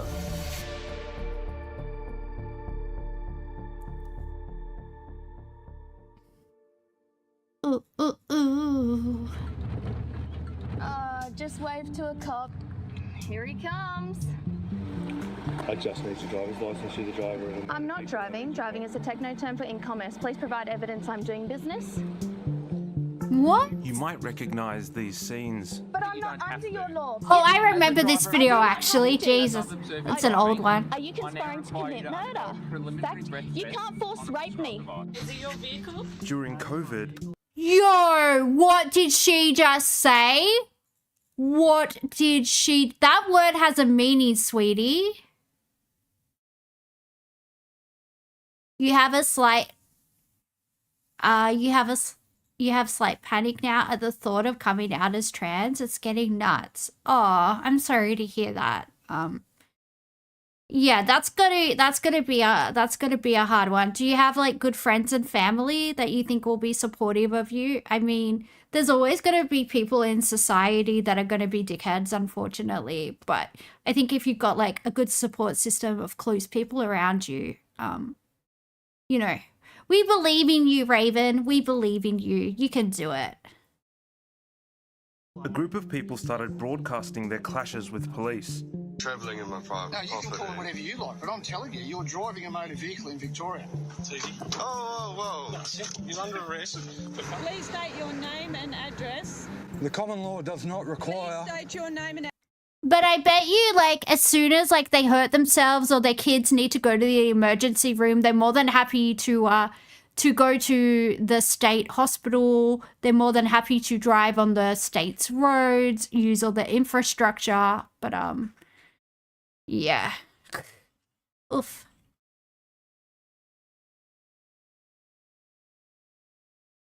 A lot of older people, Raven, a lot of older people, you know, they were brought up with like a very binary, you know, system of the way that things work. And it's, yeah, it's very, very hard. Like, I know for grandparents and things like that, it's very, very hard for them to understand because it's like very, outside of like the,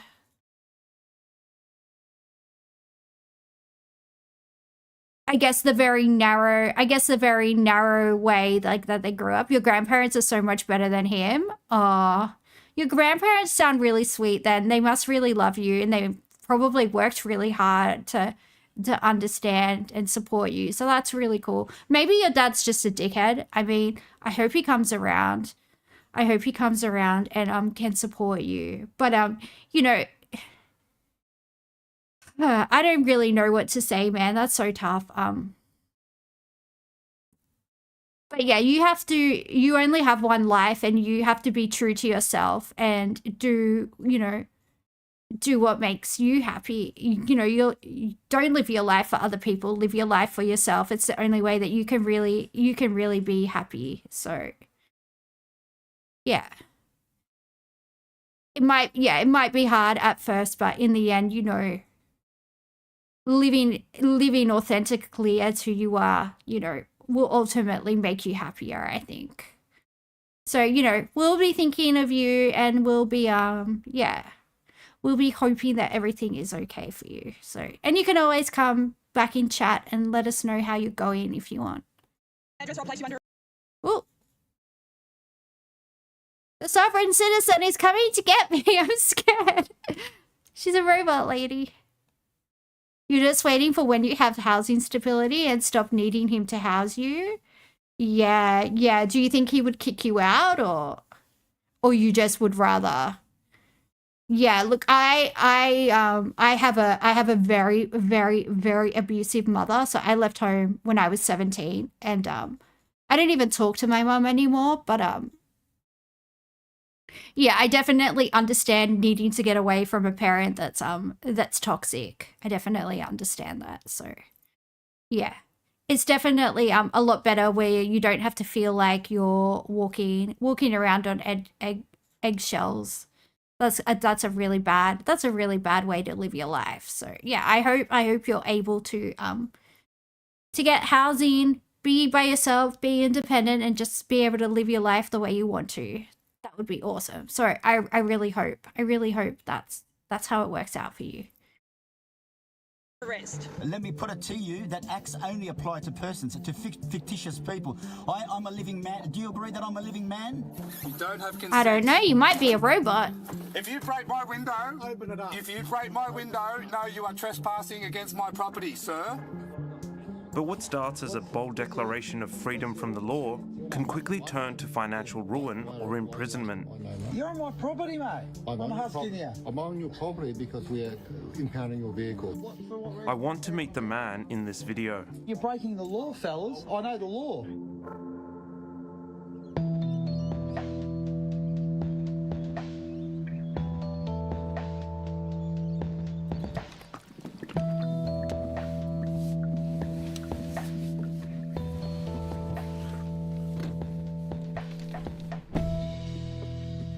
John, how are you?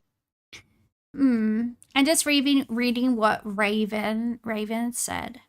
You don't think your dad really loves you or any of your siblings, just the thought of you? Yeah, a lot of parents, especially if they have not necessarily like narcissistic personality, but narcissistic traits, they only really see their kids as extensions of themselves. So they want their kids to be what they feel will reflect positively to the community. So they want their kids to just exist to make them look good, and if they think you're doing something that isn't it's just a really messed up way to look at the world, right? It's really, we can at least call it small n narcissistic, as in like it's a very self-centered way to look at the world, and in some cases it's even like a pathological like big N narcissistic personality trait as well. It's yeah.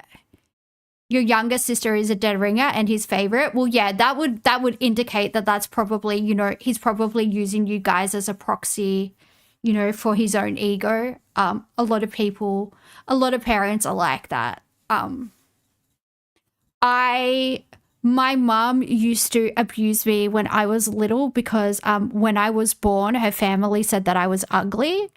And so, I used to cop like a lot of abuse. And then when I got to about 13 and 14 and people started saying that I was, oh, your daughter's so pretty. Oh, your daughter's so stunning, yada, yada, yada. She sort of like started to like take photos of me around in like her wallet to show people, and like just like really bizarre behavior. And my brother says like she has like photos of me on her phone that she'll like show people just randomly. Like if they ask her if she's got any kids, she'll be like, this is my daughter who lives in Melbourne, yada yada yada. And I don't even talk to her. But yeah, she did some pretty horrific things to me when I was a kid. So like we're talking like broken bones, concussions,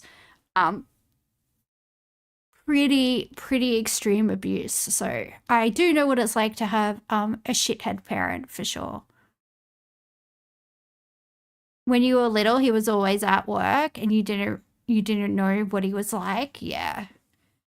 Yeah, unfortunately, my mum was a stay-at-home mum because my big sister is disabled. So she was always there, and she would always get frustrated because my sister's disabled, but she would take it out on me. So it was a good time. Hello, Farron. Good to see you. Welcome. We are watching a documentary about sovereign citizens. Don't ask me. It doesn't make any sense. I don't know. We're here to learn. We are here to learn. All morning. It is 10 to 10 p.m. So it's almost 10 p.m. in Australia. It is Friday night. Oh yeah, let's party. I'm good. I think I'm at the end of your street. How are you, John? Good to meet you. Thanks for having us. That's good. Appreciate it. Come on board.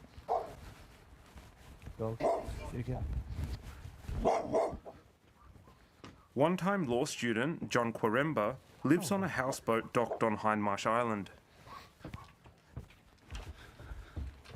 Come on, mate.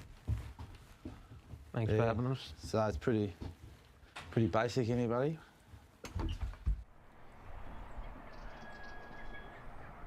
How long have you been out here? 2 years. 2 years now on the boat. That's just good. The coffee was all right, coffee. We'll make a beautiful coffee for you, mate.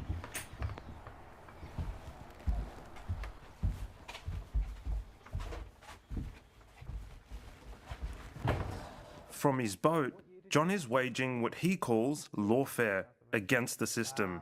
He has thousands of followers.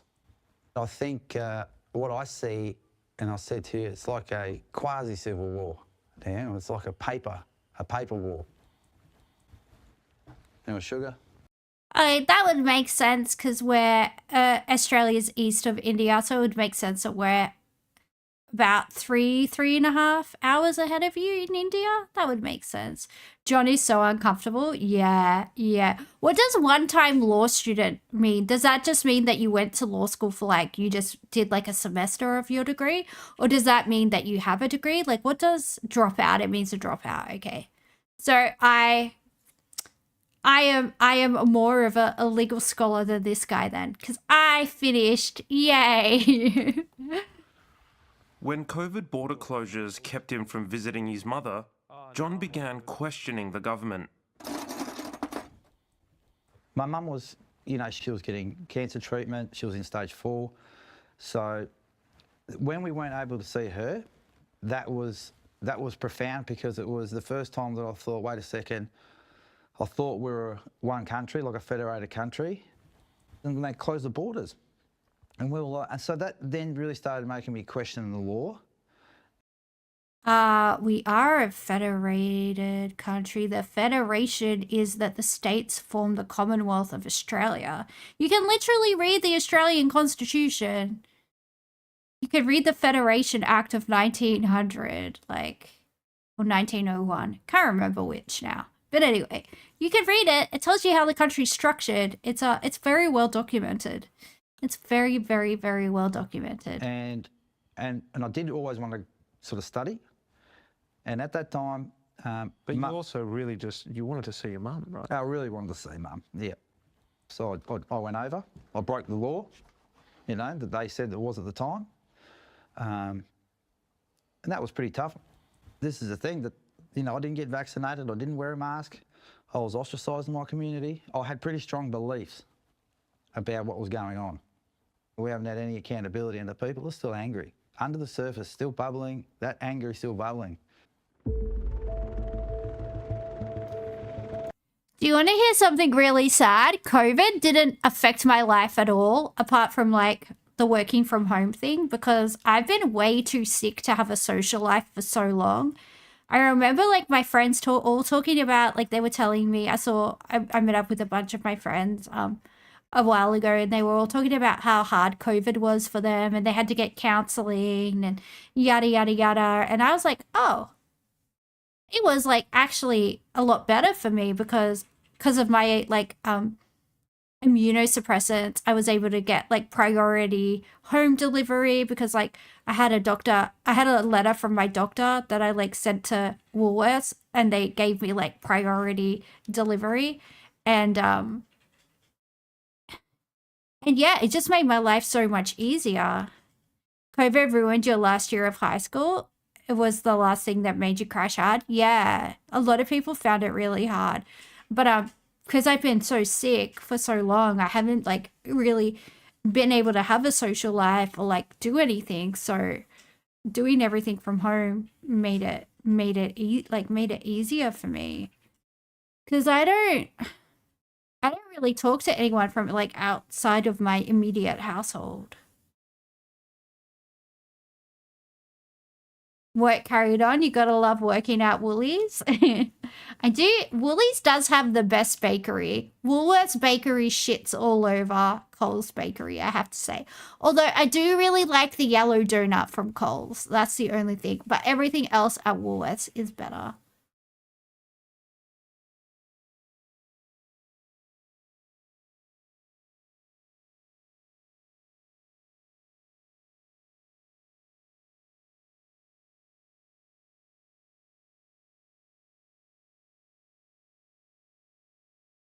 Okay, here's Canberra.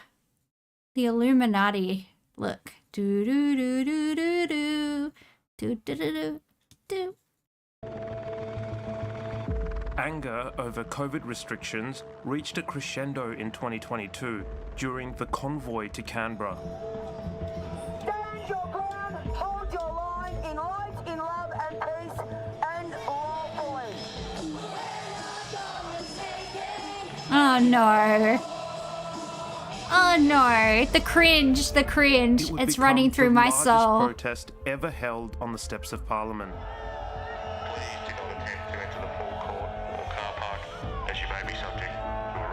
Oh no, they're storming the Capitol, guys.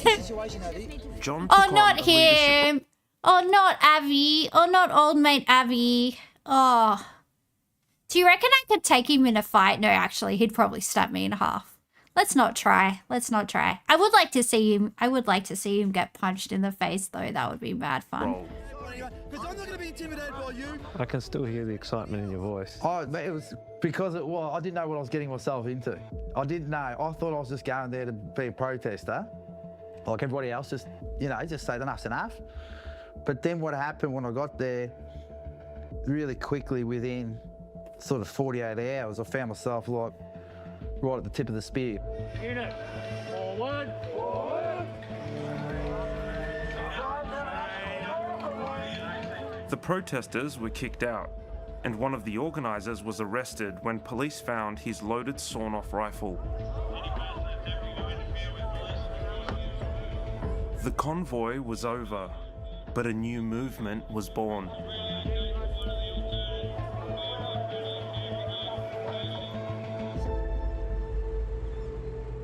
For a lot of people, that was the first time that they'd really confronted law as a coercive force. The law telling you that you can't do the thing that you really want to do. I have to wear a mask in public. I have to get the vaccine if I want to go into this job. That felt really onerous for a lot of people. And suddenly, law was not always their friend. Dr. Joe McIntyre has been charting the rise of what's called pseudo-law. It's where people use legal-sounding phrases and arguments that have no actual basis in law. They're often drawn from conspiracy theories. There were gatherings of anti-vax protesters that really operated to help disseminate a lot of the theory of pseudo-law. And then that spread back into the regions, and we've got different hotbeds all around Australia. So I was finding out who was going and who was challenging the system. So there's different methods of challenging it that people are doing. John operates in an alternate legal world, and it's difficult to make sense of it. This is some of the paperwork that comes through that's been actually interpreted into sort of Australian jurisdiction to explain what it is, okay? So, and this is why I've never presented this to any authorities, okay, because I innately know what's going on with the sovereign citizen movement. Okay, that's a declassified AFP document. So this here is... Do the AFP typically classify their documents? I mean, I would say that like ASIO and AEST do, but like would the AFP typically have classified documents? Did he just find it on their website? Did he just find a like PDF on their website and he thinks he like hacked the database? He's a hacker man. Hacksaw man. Do. Literally what they are talking about. So that there, where you see when someone's put a thumbprint on there, the AFP and the authorities say that if you see that anywhere, you're dealing with a sovereign citizen. They don't worry about what's written on there. They look at something as an identity. It sounds like they've made a guide for police officers who are dealing with these nut jobs. Like, hey, if you see one of these crazy gibberish documents and it's signed with a fingerprint, it means you're dealing with a sovereign citizen. They're just literally saying, hey, be aware that these knobheads are out here. If you pull one over, they're going to go, like... I wonder what degree of mental illness is involved in this as well, because just as somebody that has a schizophrenic sibling, his demeanor is very much giving lost touch with reality a little bit. They do say they're pretty concerned about this in the court system now. Well, imagine, look, I am somebody that goes to court regularly because of my job, right? I'm a social worker. I give evidence in court a lot. And I can say that our courts are clogged. They're clogged. There's not enough resources. Sometimes cases that really need to be prosecuted can't be prosecuted, or they can't be prosecuted for years. It's really hard. And then if we've got all these dickheads taking up police resources and court resources, it's really going to be... Can you imagine a cop trying to read 30 pages of gibberish? Well, yeah, that's why the AFP have a document circulating to law enforcement saying, hey, if you see a document that looks like that with a thumbprint on it, it was made by a crazy person called a sovereign citizen. Just, they're crazy. Just try and de-escalate the situation if you can. I'm sure it says something to that effect. I mean, that would be my advice. That's always my advice when dealing with people that are, you know, maybe experiencing some type of episodic mental health issue. Identify here. But when you look at that identifier, you can also see that there's a public notary. What's the significance of all of this? Right. So it has come to my attention that the occupying Unidroit government is in flagrant violation of Palermo protocols through unconscionable use of debased dog Latin glossa fraud. Therefore, I'm cancelling power of attorney over my legal persons and all relevant trade names back to the permanent domicile of the land and soil jurisdiction of Terra Australis, commonly known as the Commonwealth of Australia. Effectively, John believes this document cancels his legal status in the mainstream system. This, he says, allows him to live his life according to a set of principles he calls common law. So what is common law? Well, in whose eyes? I mean, like in your eyes? Well, in my eyes, you know, common law sort of means a few things. Common law is, you know, do no harm, injury or loss. Just come over here, mate. Just let me step.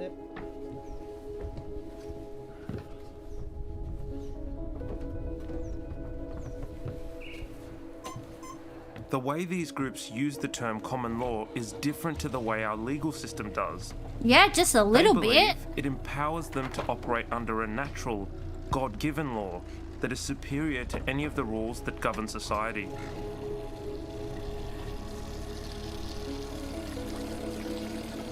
Can you see why these ideas might appeal to most people? This is really a powerful spell. If I cast this spell properly, I don't have to pay my mortgage. Who wants to pay their mortgage? You know, I don't have to pay my tax. Who wants to pay their tax? The divine right of Shazza and Bazza from down the street. Yeah, they go all right. So I can believe in the law. I have the access to the true law. I'm not a lawbreaker, and I avoid those legal consequences I don't want. That's a really beguiling combination. And we get lots of different groups that are doing this, but the sovereign citizen is the one that most people may have heard of before. John doesn't consider himself a sovereign citizen, but many of his arguments come from their playbook. Last year, he was charged with driving unlicensed, unregistered, uninsured, and with someone else's plates on his car. People are going to ask, like, why don't you just get a license? Okay, so... You know what I mean? Like, I read too much law. That's probably why. I just like to question everything and challenge and test. And what I found is that... Yeah, and I'm a little turd too, but you know what I do? I pay my taxes. I make sure I have a license. I do all of these things because, like, I am somebody with no social capital. I don't have any rich people in my family. I'm not connected to anyone. I'm not related to anyone. Like, if I fuck up, I am going to be prosecuted with the full force of the law. Nobody's coming to save me. Like, I'm a little turd and I like to oppose everything. But I like to do that within the confines of the law, okay? Look, I like to push people's buttons. I like to be a little shithead. It's fun. I enjoy it. I'm a cheeky little little gremlin girl, I would say. I would say that is an accurate description of me. But, yeah, not gonna catch me not registering my car and not being insured. And also, like, insurance isn't just to protect you, it's also to protect people that, you know, you hit. What if you hit another car and you damage that car? And, you know, you need to pay, like, that could be a poor family's way of getting around, and you don't have the money to pay for the car, and you don't have third-party insurance, then what happens?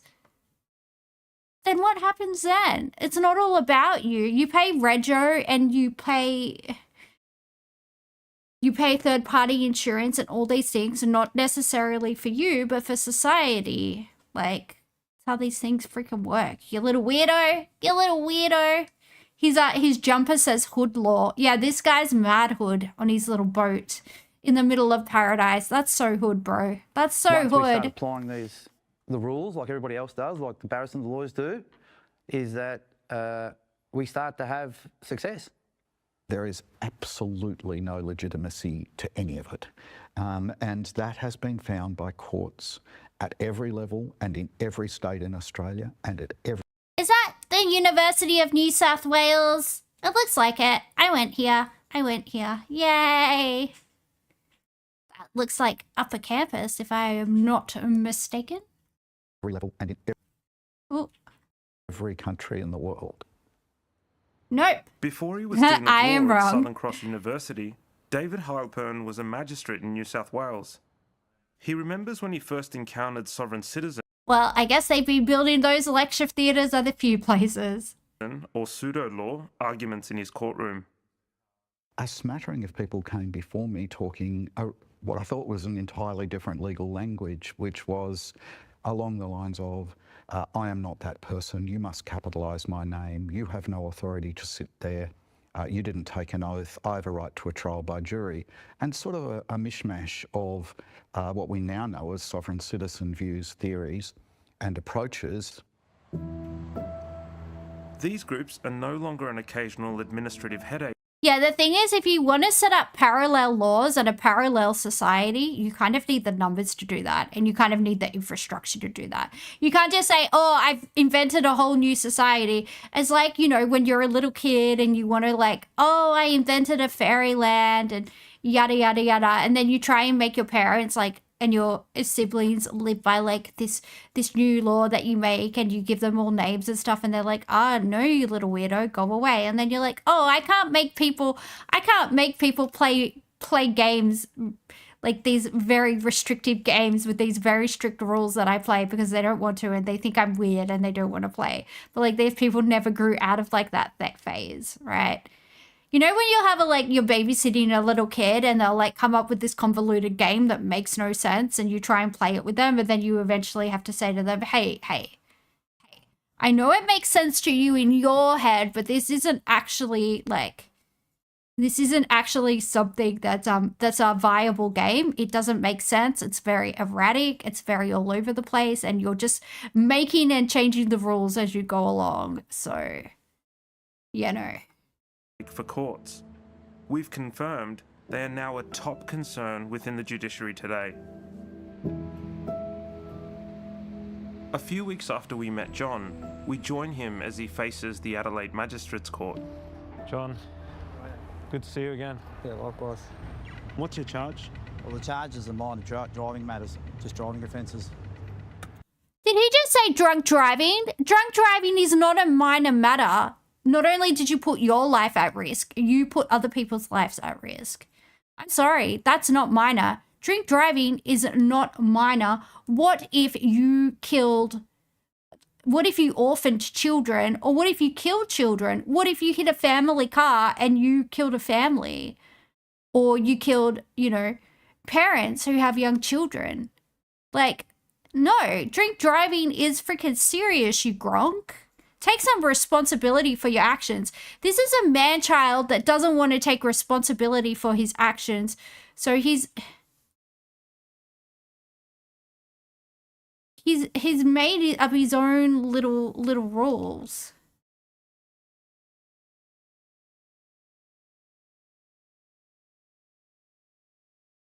Absolute insanity. Oh, just a minor matter of drink driving. Yeah, you're lucky you didn't kill anyone, you dickhead. Just... Sorry, that really upsets me. I had a friend who lost their parents to a drink driver, so, these guys turn $100 parking fines into $10,000 court cases? Yeah, well, the only people they're outsmarting are themselves. It really is that simple. This has been, for me, an investigation to be able to get all the evidence that I needed to show the collusion that's being used against the Australian people from propaganda of name-calling them something, whether it be sovereign citizen, so that they can deny them due process, procedural fairness and natural justice.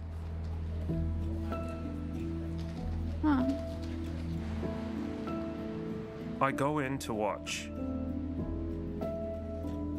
John tries to mount a common law defence that he was breaking the law out of necessity. And as evidence, he presents the declassified AFP briefing on sovereign citizens he showed me earlier. Oh no. You didn't, did you, mate? You're just gonna make yourself look more crazy. Honestly, I would be sending him for a mental health assessment if I was the magistrate. I would be sending him for a mental health assessment. Yeah, this is not normal. His arguments fail, and he's found guilty on all 5 counts.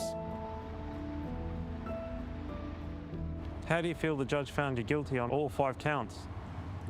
It's a technical process, and this is what I can tell you right now is that people are being disillusioned with. When they see people like me that really try their art out to learn and do everything the right way, and they go, well, if you've got a guy like that that's trying to do it the right way and it doesn't work, we might as well go in there and give them the pseudo-law arguments. As I say in law, you don't win or lose, you win or learn. John is still waiting to be sentenced. These are people who feel as though they've lost a lot or are at risk of losing it all. And many of them are, because once they go down the rabbit hole of sovereign citizenship, you know, they may lose their licence, but they don't care. That doesn't apply to them, so they keep driving. So then it's drive while disqualified. And then they don't stop when the police tell them to stop. And that becomes a police... And what are you going to do when you're in a jail cell? Just explain to the jail walls, hey, I'm a sovereign citizen, and what, you think they'll magically dissolve? Like... where do you think this is going to end up? Just because you don't recognize the law doesn't mean the law doesn't recognize you. Like, that's not how it works. What in the actual flip? Chase. And then, so it just escalates. And the... Oh, wait, hang on. I think I saw Ricochet earlier. Did Ricochet come? Hello, Ricochet. Hi. I think I saw you. Hi. End result for many of them is prison. And they're going to fight that every step of the way.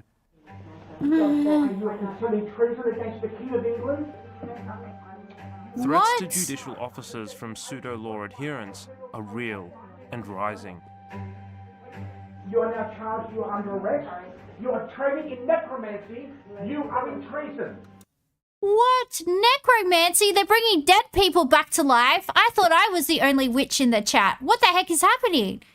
He's committing treason and necromancy? Where did he find the dark spell book? I need it. I need it. I need it to fulfill my destiny. Please, sovereign citizen, give me the book of judge, I need the book of necromancy. You are in treason. This man, Derek Ballog, has a history of intimidating courts. He sells advice to people in expensive online classes, claiming great success in getting people off charges. Can I get someone to count how many sheriffs are here, because they will all be putting our affidavit to the federal police. 2, 4, 6. I've got one sheriff's badge number. Can we have every sheriff's 7, badge? 8. Judges, including David Heilpern, have been the target of death threats. Yes, threats against me, threats against lawyers, threats against police.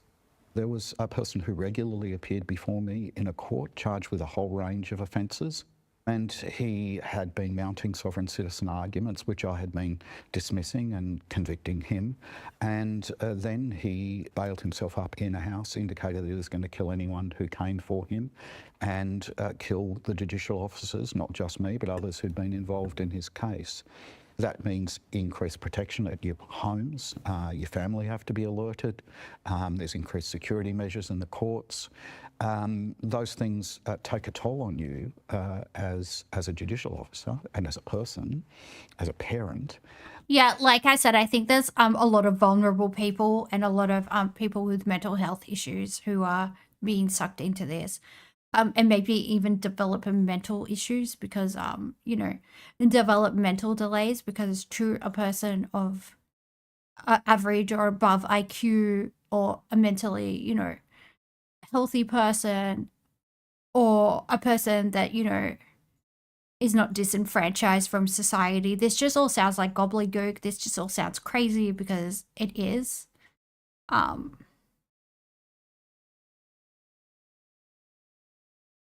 You remember he said once he arrested the magistrate in court? Yeah, he said, "I'm arresting you," and that was his arrest. And then the video cut. And it was probably him being dragged away by the bailiffs or something. Absolute insanity. But, yeah. Look, I don't think there's any, you know, big-brained successful people in this movement. Let's just say that.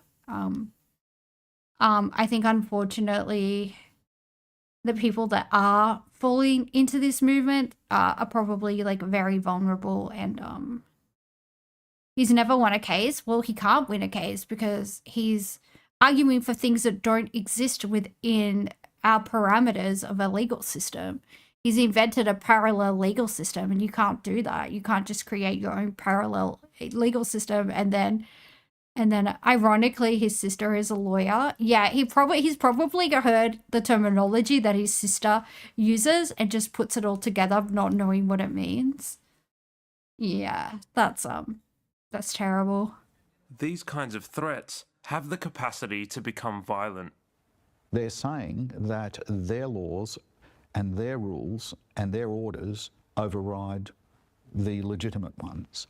And that is a step towards what we've seen, which is violence.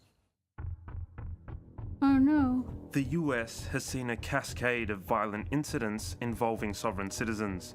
Like the shooting of 2 police officers during a traffic stop in Arkansas in 2010.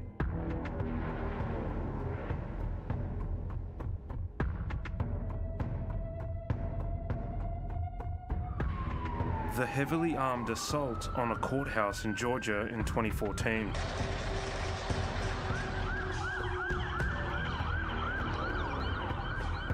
And just last year, 5 shootouts with police, including at 2 traffic stops. Hey, Patrick. This is the last chance to come out, Patrick. You've got a felony warrant for your arrest, a bunch of other warrants. Oh, there you go. Oh, God. I've been tracking sovereign citizens' interactions with police and also sovereign citizens who have engaged in violence. Dr. Christine Sarteski is a professor of criminology who's been recording these incidents for years internationally. I have currently, in terms of the violence database, over 600 cases where they have engaged in violence, and approximately 140 of them are involved in murder cases. And, you know, there's been I think a notion that sovereigns are rarely violent. I think that I've heard that repeatedly, that they are primarily paper terrorists. And so I wanted to track some of their behavior and crimes to see, is that true? Are they primarily paper terrorists? And while it is still early in the data collection process, it does seem that they do engage in quite a bit of violence activity. Well, they're indoctrinated into like an ideology. They really believe this stuff and they feel threatened by the actual legal system because they see it as something like oppressive, right? They see it as oppressive. They see it as they see actual society as the enemy. And yeah, I think a lot of these people have mental health issues or developmental issues or yeah, just vulnerable people getting caught up into this ideology, and if they're talking to other people that are just as batshit as them every day, like, this is what's going to happen. They're going to become radicalized. They probably fantasize about having like shootouts with the cops, right? Going down in a blaze of glory for the sovereign citizen movement. And it's happened here too. Wiambilla is a rural town west of Brisbane. Jesus. In late 2022, it was the scene of a deadly shooting and marked a turning point in Australia's understanding of domestic extremism. He shot Rachel, I believe. I think she's dead. Oh, jeez. They're coming. They're shooting. Oh, I remember this. This was the ex-school shooter, right? Sorry, I didn't give a trigger warning, guys. Whoops. Oh, no.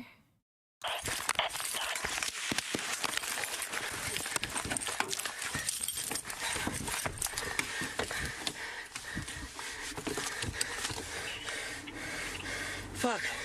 You good? Fuck.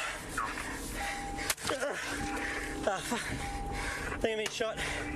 Fuck. That's okay, Delta. That's all right. That's all right. It's you know, it's distressing, but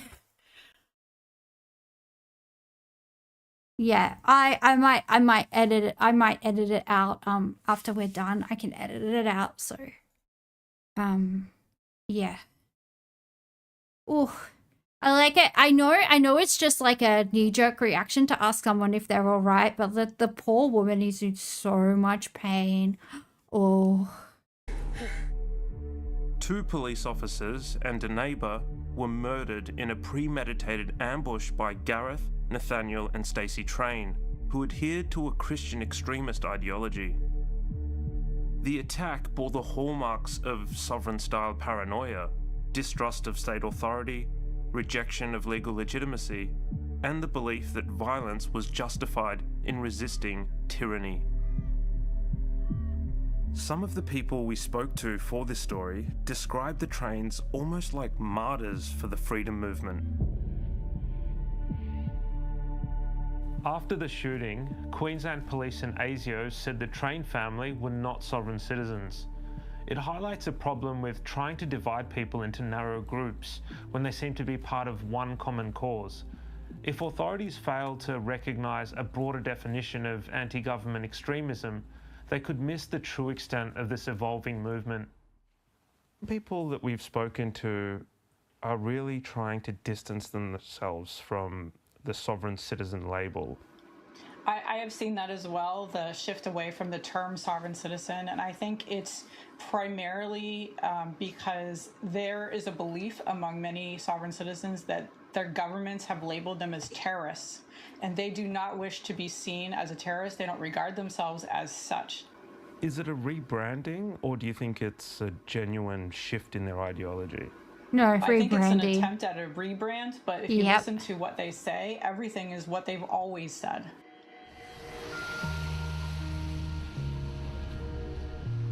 Hang on, guys. I'll be back in 1 second. Well, not literally 1 second. Probably like 45 seconds. Boop.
What?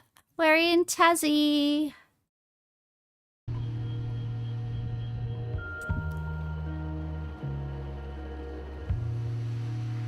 Northwest Tasmania is a known hotbed of anti-government views. Here, people are forcing their agendas on local councils. And many of the people we're speaking to say this man is a key figure in implementing the strategy, Shane Allison, known as Kush. How are you, Kush? Hey. Good to meet you. You too. Good night, Raven. You miss talking about the hidden Australian R and anime horse girls. There is no hidden Australian R. We don't say the letter R, not at the end of words. It literally... Australians, back me up. There's no R at the end of our words, is there? There is none. You gotta go to lunch and suddenly we are murdering our neighbors with sniper fire. Yeah, because we're watching a documentary about crazy people that shoot people. Good night, Raven. Have a nice sleep. Do do do do do do do do.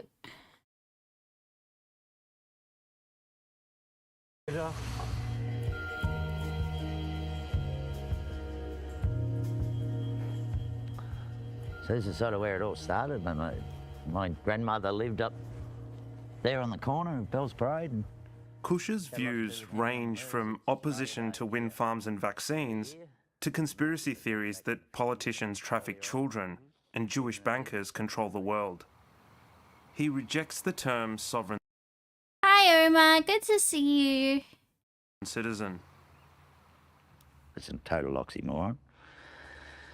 Same as conspiracy theorist. And it's just branding people names, you know. You get people, I deal with people that call themselves activists. Well, why do you want to be branded anything?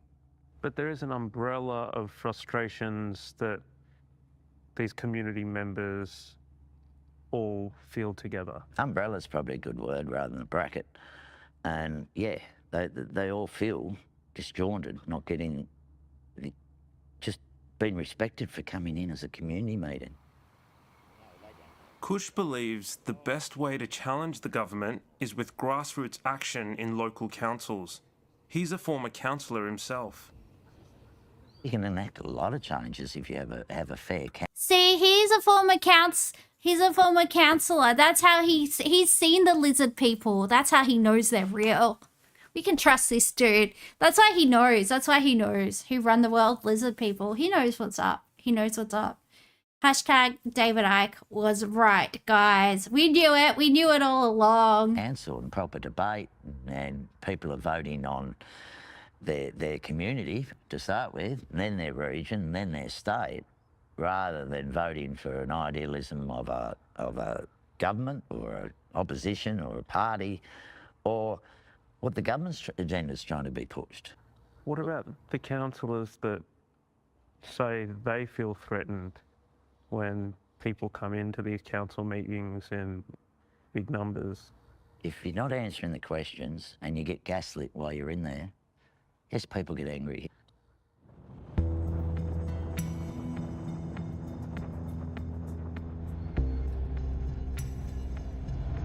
This is where I grew up, all around here. Kush's main goal appears to be greater scrutiny of all local council decisions. This campaign is placing a major burden on them. Earlier this year, Kentish Council held a vote on a motion claiming COVID vaccines are contaminated. Kush and his supporters backed it, and it passed 22-12. Okay. The mayor told us councils don't have the authority to decide on anything to do with vaccines.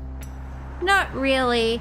That's usually the TGA, the Therapeutic Goods Administration, which is like the Australian FDA. But yeah, definitely not in the jurisdiction of local governments, one would say. Kush rejects that. He believes the people have spoken and organised a protest at a Kentish Council meeting. And what they say goes, they don't listen to the people. at all.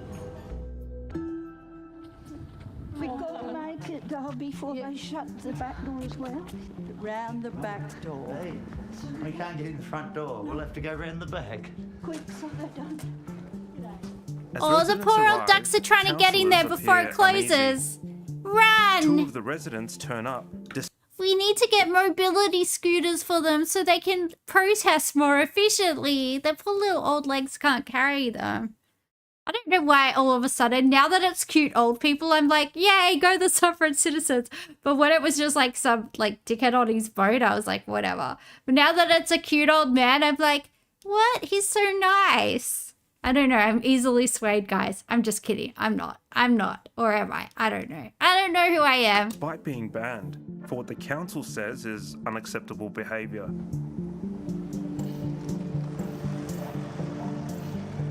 The police are called.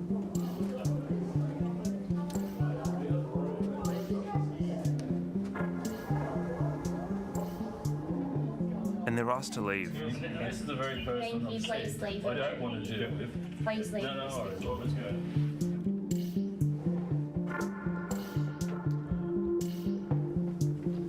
I need you to get into your car and leave the property. Let's go to your car. Andrew, go to your car. The female cop is talking to him like she's a mom. She's like, Andrew, go to your car. And I kind of do that too when I'm like dealing with somebody that's like aggressive. I either get like a teacher voice or like a mum voice, and I'm like, to start talking to them like that. Look, you won't get any dessert, okay? All right, okay. Is that what you want?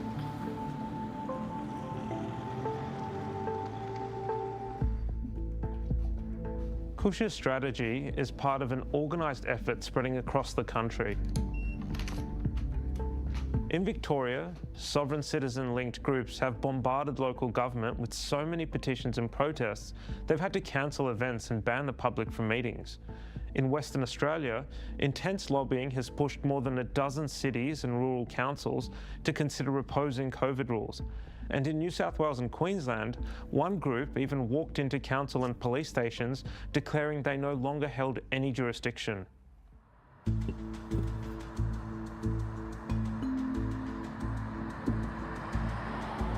I would love to opt out of society, but unfortunately it's not an actual option that exists, you know?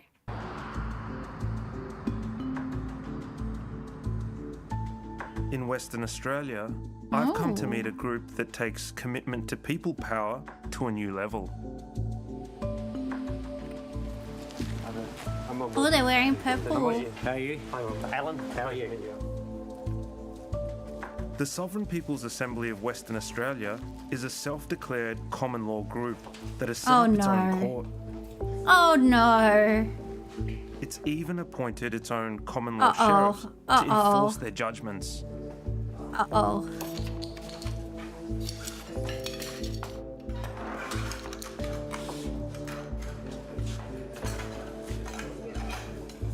For the first time, they've agreed to speak to the mainstream media. It's full time for some of us, all day, every day, 7 days a week, fielding lots of phone calls, lots of emails. Imagine having this much free time and this is what you choose to do with it. You should like be playing lawn bowls, I don't know, crocheting, doing something cool, I don't know. They're LARPers? Yeah, it's absolute insanity.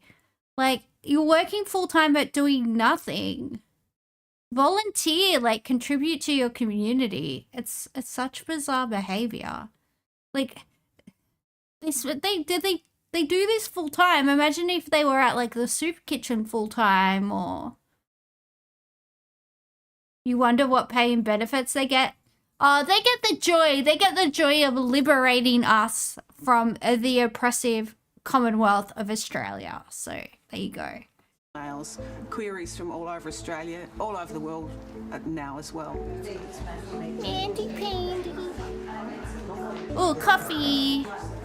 This is from the I Federal love Court of coffee. Australia. They're breaking their own rules. So that's why people are coming to us, because they want remedy. Thank you very much, ladies and gentlemen. This common law court is now in session. They held their first common law court case in 2022. On trial were the people who imposed the mandates during COVID. Has the jury reached a verdict on all charges? Yes. Their jury finds the then Prime Minister Scott Morrison and all the state premiers. Okay, I'll get behind this. Look up Scott Morrison. Look him up. Look him up. Look him up. What the hell? I love sovereign citizens now. Where do I join? I don't hold a hose, mate. Put a hose up your butthole. It'll be just like Engadine Maccas again, Scott, but in reverse. This time the poo goes up your bum. Guilty of multiple crimes. On the charge of violation of the Nuremberg Code, how does the jury find the defendants? Guilty. On the charge of genocide? Guilty. On the charge of human trafficking? Guilty on the charges of human trafficking.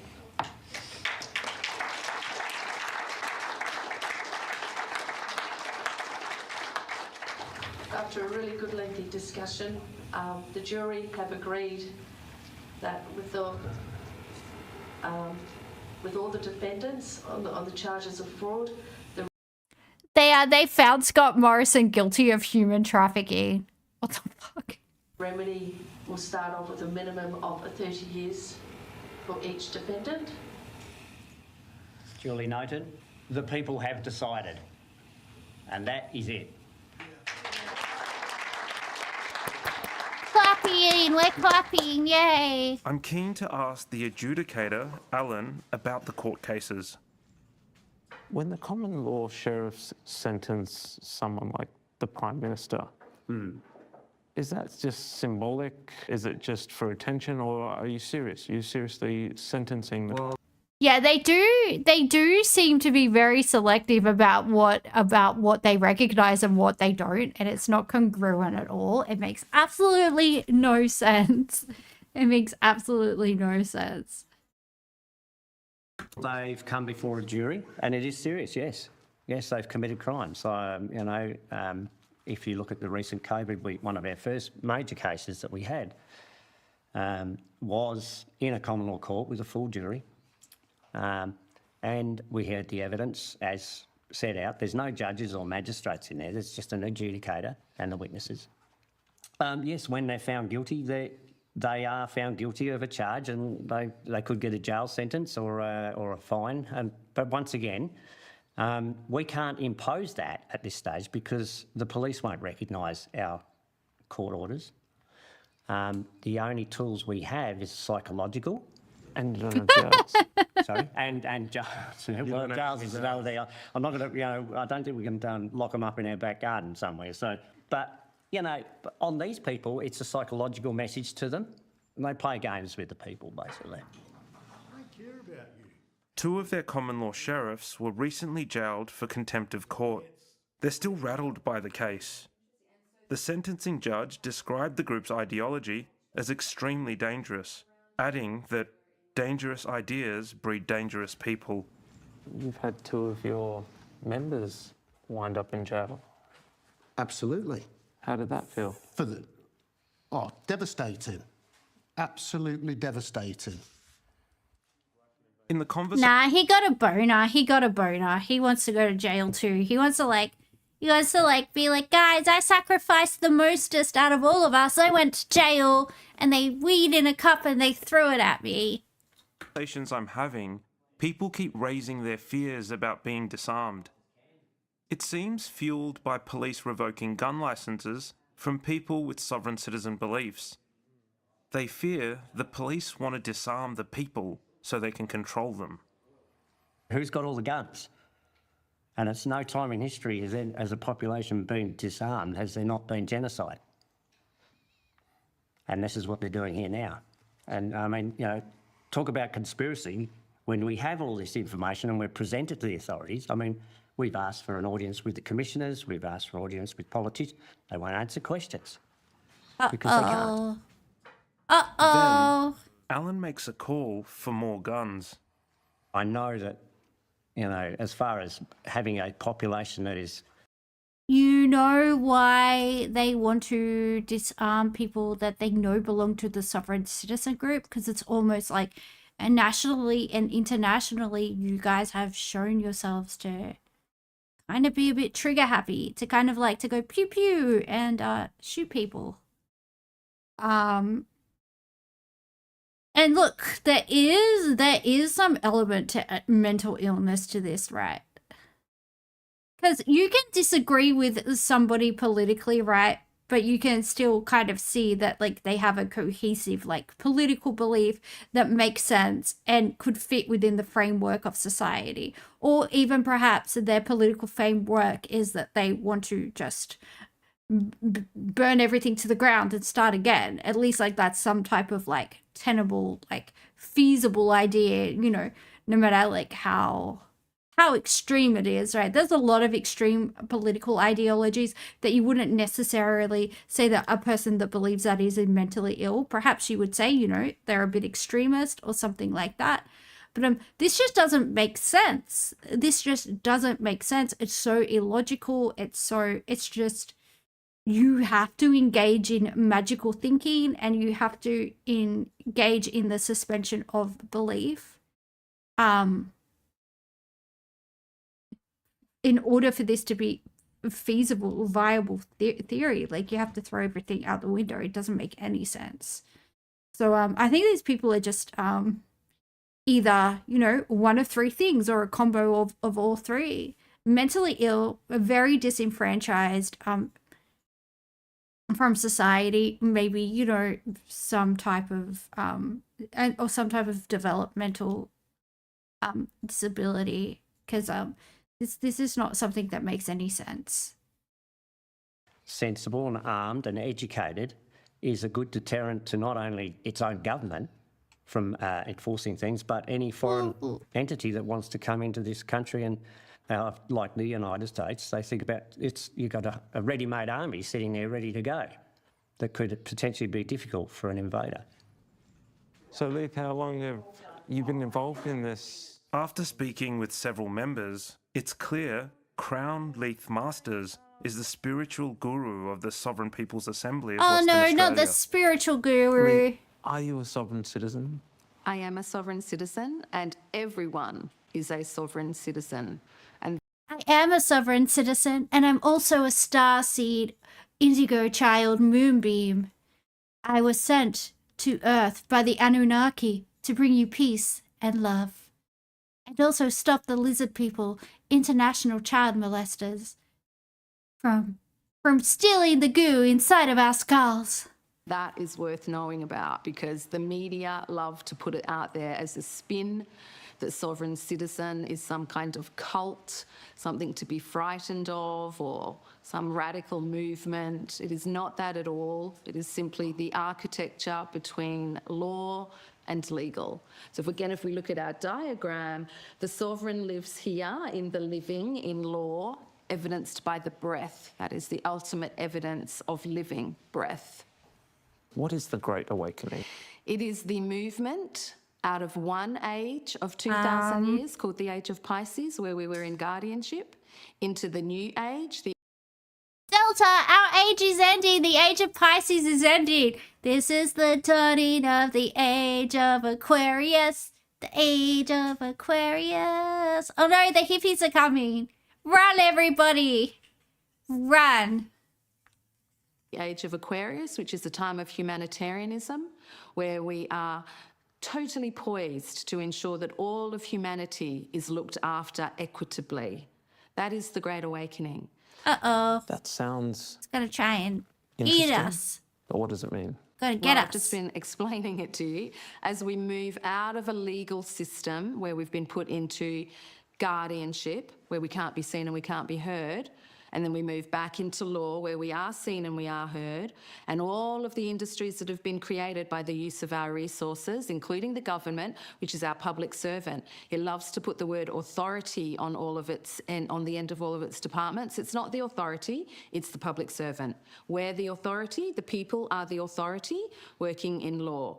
Do you have trust in any mainstream institutions like hospitals, schools, or the health system?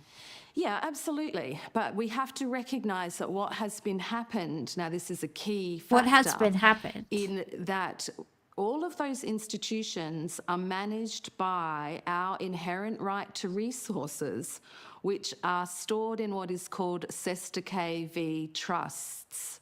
Now, Cester KV trust is something that means we will look after your resources whilst you are lost. And where we are lost is in the Holy See. And why in the Holy See? Because this is all Vatican constructs. We've been under the guardianship of the Vatican. So whilst we're lost, allegedly...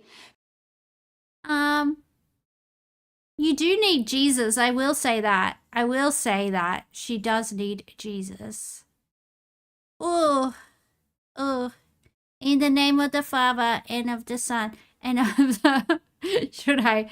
I'm baptizing her. All right, let's They get to monetize our energy and the planet through things like the birth certificate and modes of currency, like the US dollar, for example.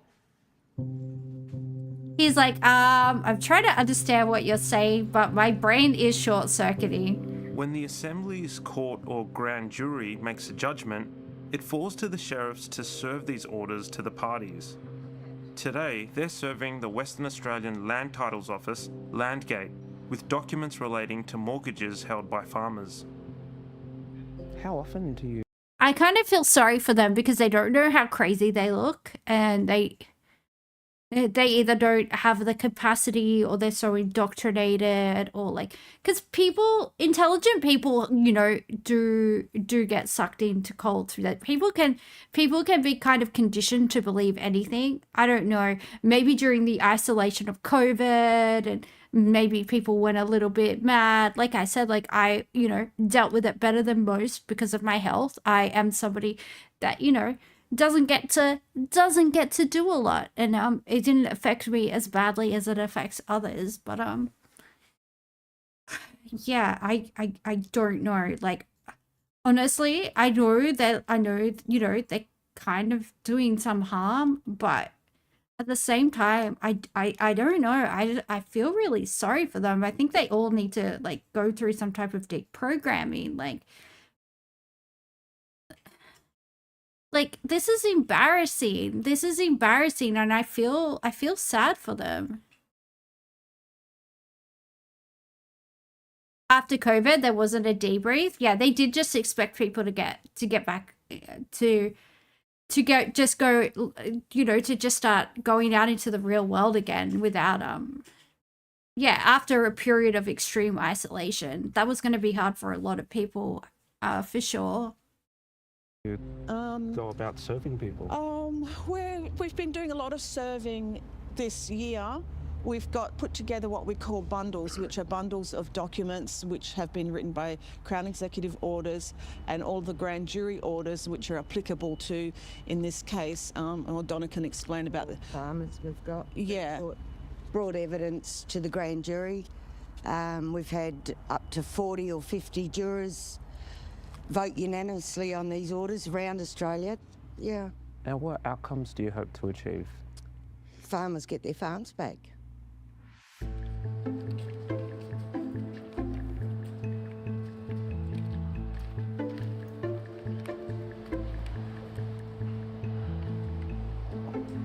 Wow.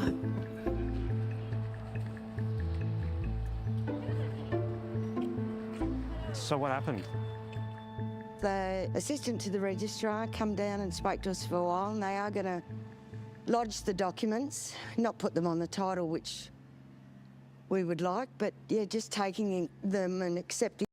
I would be so scared. I would press the security button as soon as I saw these guys coming. I would press the security button. I would press like the emergency button. I would pull the fire alarm.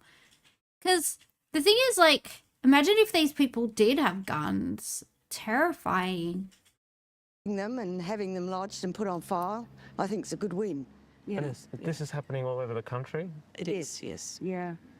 The sheriffs we are the guardians of the law. We are always coming in peace. We are always in peace. So how do you feel then when you get labelled as a domestic terrorist because, you know, that label comes from somewhere, like it is. FBI in America. Yeah, Yeah. But they do that because there have been radical instances where violence has occurred. Well, it's just what we call the spin. It's like the sovereign citizen. It's out there to try and discredit us, but at the end of the day, law is the superior jurisdiction, and that is going to win out eventually. We asked Landgate about the documents they received. They said they found no legal merit in the 200-odd pages and don't intend to take any further action at this time.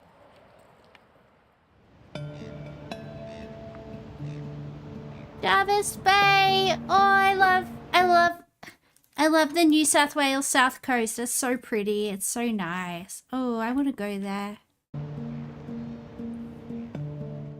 For some on the receiving end of pseudo-law judgments, the harm can feel very real. How are you? Pleasure to meet you. Thanks for having me. No worries. Scott Murren lives in a state of constant readiness. He believes there's a risk he could lose his children to a sovereign citizen group. I've had letters sent demanding I hand the children over. The boy's mother became a sovereign citizen during Oh COVID. no. Oh I had no. one letter Oh sent mate. to say that I had to take. Oh, I feel so sorry for this man. This must be terrifying. So the mum's mentally ill and she's become a sovereign citizen. I could see these people kidnapping his children. Oh, poor fella. Look at him.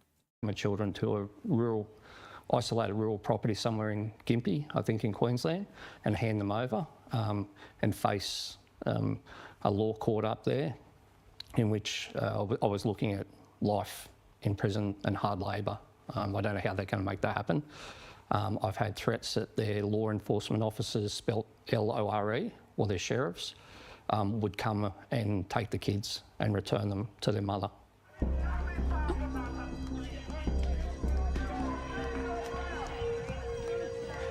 Okay, that is actually terrifying. That poor bugger, that poor man. Oh my goodness. Wow, that is next level. That is next level. I would be terrified. I would be absolutely terrified. In 2021, Scott's ex took the boys to a protest in Canberra, where the old You need a law enforcement officer for your D&D campaign. You do have to keep those stories straight. You do have to keep the law straight.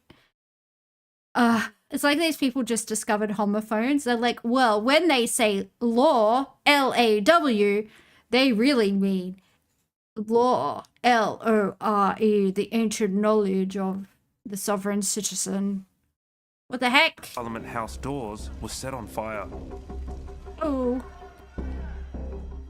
It was sickening to see two young boys at the front doors of Old Parliament House. You know, kids shouldn't be present at any of that.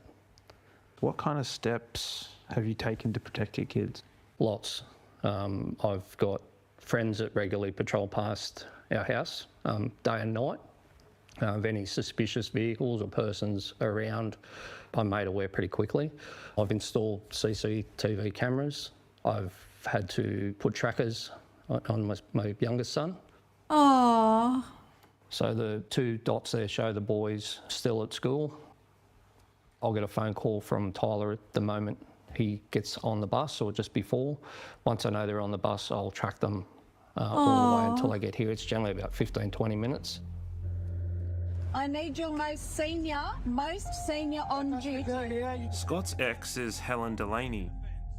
A video of her being stopped by police in her car went viral in 2023. Oh, I remember this. You don't have any jurisdiction on this land. Whoa. You're a freak. Yep. Man, I would love to just get you one-on-one. Well, have a crack, mate. See how you go. Last year, Helen was arrested for breaching an AVO and stalking. You will be personally, privately, and civilly liable. Do you understand that? I have a private legal schedule here, and you're trafficking me. And you understand that you're under arrest? Impersonating. No, I'm not under arrest. You're kidnapping me. All right. This is, and I'm telling you, I'm not in your jurisdiction. Okay. You're foreign to me. She spent several months in jail. It provided only a brief reprieve for Scott from the Delta's BDSM kink has been exposed in chat, guys. Kinky, kinky. Kinky indeed. group's activities. This term keeps coming up, paper terrorism. What does it mean in your experience? In my experience, once they get hold of your home address, your email, they bombard you. Some of the emails can be 50 pages long. It's gobbledygook, nonsense to me, but it's constant. You get that if a police officer's involved in the case and they manage to get his email. Wait, does everybody in chat have a BDSM fetish? Should we start a club? No, actually, I don't want to be a part of that type of club. That's a bit too much. Maybe, I don't know. Then he'll get the same. It happened to my lawyers. It happened to all of the judges and registrars in the federal court that were involved in our case. And it's relentless. It doesn't stop. Yeah. It's Tutti freaking Fruity. Hello. Hope you're doing good.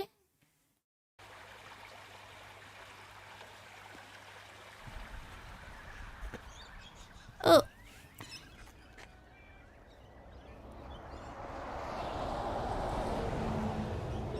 I often see them walking down the street. Yeah, we're just watching a Four Corners documentary about these crazy nut jobs called sovereign citizens. And we've discovered that they all have a BDSM kink, probably. What's a light bondage between consenting adults? Well, there's absolutely nothing wrong with a little light bondage between consenting adults. Look, we've all been there. Let's not lie to ourselves. Straight. G'day, how you doing, mate? I'm Mahmood. Pleasure to meet you. So tell me about this. It's just our little koi pond. Why koi? Just the colours on them, I guess, and they're sort of peaceful to be around and watch and stuff. Scott's son Tyler. Okay, I want a koi pond more than anything on this earth, but not like one like that, like an in-ground koi pond with like a little waterfall. And I want to have a little Japanese garden around it. Am I becoming a sovereign citizen? The BDSMs, the koi ponds, it's all coming together, guys. We're through the looking glass. Next trip is has had to find ways to cope with what's happened. Does it help you kind of de-stress or decompress? Definitely, yeah. Just to come out here for that, even just the 10 minutes and feed them and take in their surroundings and the movements and stuff. Because they're a freshwater so fish, pretty. they have no predatory species.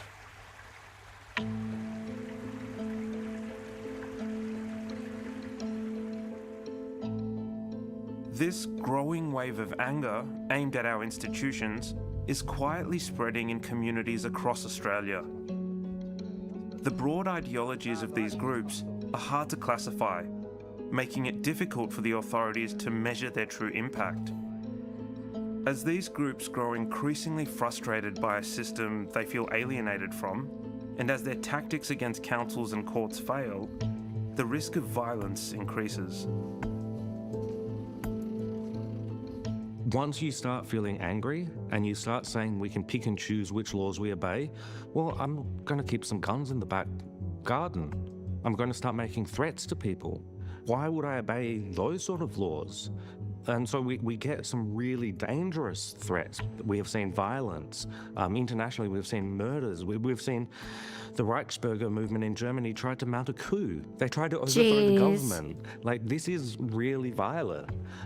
So we have to be really careful about this.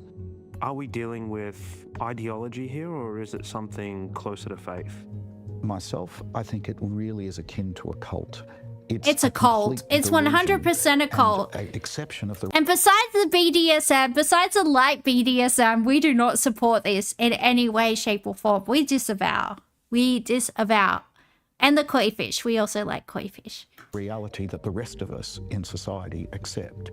And once people go down that rabbit hole, it seems very, very hard for them to get out.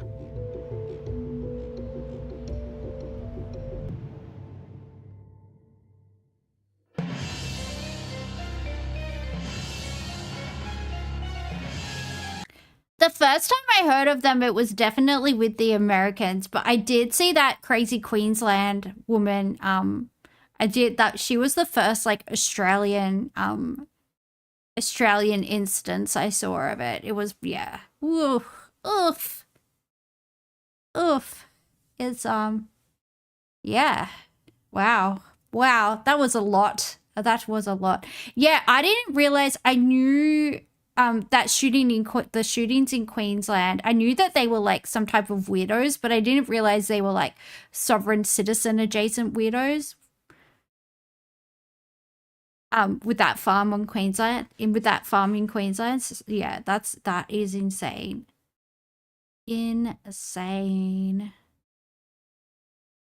Ooh, let's watch some sea otters floating around because they are really cute. Look, it's a mummy sea otter and a baby sea otter, and they're cuddling each other and they're floating in the water. If you ever get pulled over, you want to try that language on them as a joke. Yeah, but what if it escalates the situation, Delta? What if they actually think you're a crazy person and they like restrain you? And then you're like, I'm just joking, bro. By the way, these handcuffs are really turning me on. And then, why am I so erect right now? Sorry, took the joke too far once again. Yeah, I could just see if you said like any sovereign citizen, like adjacent stuff, like them just like, I think because so many of these people are crazy and violent, they will yeah, they will. I think like if I was a cop and I heard any type of sovereign citizen language, my immediate like response would be to like mitigate any danger, so make sure that like you couldn't grab something or whatever. I reckon they would just cuff you straight away if they heard you spouting off any sovereign citizen stuff. Bam, handcuffs. Just a little bit here on the phone, just a tiny bit, to see if we can get a little bit more of that pup there on mom. Aww. Where'd they go? There they are. Hello. Not gonna lie, this is me and my cat Nori when we go to bed at night. She likes to put her head like right under my chin. So cute. Yep. Will we provide any care to the baby? No need to. Mom is on the job. This is not a rescued otter situation. This is just a wild sea otter close to human beings situation. And so there's no cause for concern. There's just cause for grabbing your camera. Aww. Little babies. Oh, who's this dude? This dude looks cute. Keeping a beaver inside of a house is not something I recommend to anyone. I need to spend time every day grooming her and scratching her back. I'm Beaver Mom. Hi. I'm Holly. It's an American water wombat, guys. It's an American water wombat. It builds dams instead of burrows. And he's got his little teefies. Tulip's story for Judith. Tulip was found alone as a baby beaver, actually wandered up to some construction workers. Unfortunately, in Mississippi, beavers are classified as a nuisance species. Oh, I love him. He's so cute. I love you. I volunteer with Woodside Wildlife Rescue. Tulip was brought into rehab. She was so sick. It was sad. I just desperately wanted to help this little creature. Oh, Papa. She lived inside with our family 24/7 as a scientist looking at behavior. It's interesting. Their whole world is changing their environment to fit their needs. And so when they're inside the house, sometimes that just means that they go around and grab whatever they can find and put it in a pile or make a dam inside the house. Aww. It also means they want to chew. He's making a dam out of his favorite toys. That is the cutest. And look, he's stealing the cat's food. Anything that is available to them. They have teeth literally that are made of metal for the most part because they're orange due to the iron in their teeth, and they chisel them all the time. You're so strong. Everything a beaver does is to ensure that they have what they need for survival. There's literally people in Mississippi that do nothing but dynamite beaver dams because trying to hand pull it is just not going to happen. Myself, my husband, and my 2 sons, luckily it's a family affair, so we all take turns making sure that we can take care of her. She loves fruits so much that I limit the amount that she gets, but every now and then if I give her a treat, she'll throw a tantrum if the banana runs out. Okay. What I also learned about Tulip was that she could not swim. It's normal. Why does my cat behave exactly the same way as a beaver and an otter? That's strangely suspicious. Maybe Nori is not a cat. Maybe I'm dealing with some type of beaver-otter-cat hybrid. It's a cat with hands. It kind of is. It's a menace to society, and I like it. I'm here for it. Beavers to not be able to swim well, but usually they at least have the ability to try. But when I put her in water, she could absolutely not die. She just floated at the surface. Hi, buddy. I literally got in the water and swam with her. Finally, we got her where she was diving and she was swimming and everything was looking well. And then Tulip comes down with a horrible skin infection. I'm actually writing a case study for a journal now because it was just one of these. I just didn't even know this type of skin infection even existed in beavers. I needed a way to protect the wound on her back. And what ended up working was a little onesie, a little infant beaver onesie. As soon as I would show it to her, she would literally climb into it. I'm not used to saying the word beaver to refer to the actual animal, so it kind of feels weird. It kind of feels weird to say. It's like saying the word pussy and talking about an actual cat. It just sounds weird. It sounds like not quite right, you know? Yeah, nice beaver, babe. Babe, you've got a great beaver, darling. A really, really nice beaver you've got there. Because she liked it. She wore the shirts long enough until we were able to get healing and she no longer needed the topical medicine. Love you. The way we're approaching it with the beavers is we are their family. The family that they lost for whatever reason. We're doing the best we can to provide that security and that safety and that reliability while also encouraging them to do natural beaver behaviors. What are you doing? We moved her into her own enclosure in the backyard. With beavers, we're very fortunate that we can still release these animals while also providing them with all that social skills. So we're very bonded, but it's not going to prevent Tulip from being released. They're not going to walk up to any human because those humans do not smell like us or sound like us. She's 1.5 years. The earliest you're supposed to release a beaver is 2 years old. Beavers live 25 years, so they're slow to mature. They need time to grow up, and so they even live the same time as a wombat. When a beaver matures at the age of 3 to 4, and the hormones are there, and their instincts to want to do what beavers should be doing in the wild kicks in, they're gonna leave, and they're gonna be just fine. His noises are so great. I love the noises. And I love the little t-shirt to keep his skin infection clean. Oh. Oh. Why? Seals next? Yeah, we need some seals. Cute.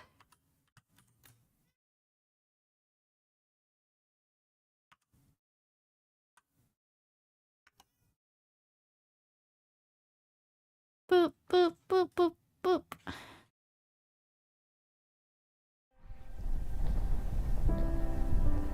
Cute baby harp seal. Look at him.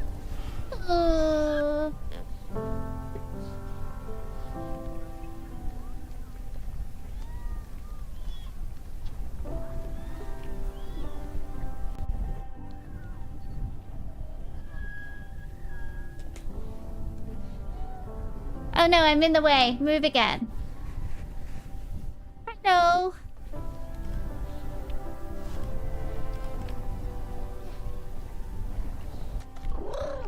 Oh, that noise is amazing. It's so cute.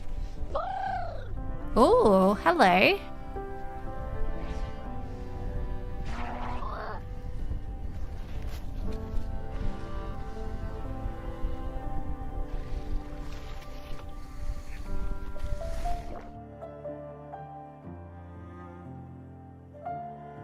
Do you guys know about Benny the sea lion that hangs out behind the opera house? He hangs out on the steps behind the opera house, the steps that go down into the harbour.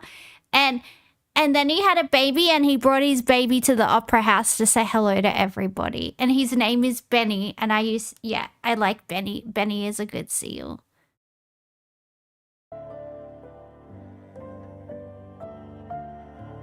I mean, sea lion, whatever. I don't know. I'm dumb. Oh, it's a helicopter.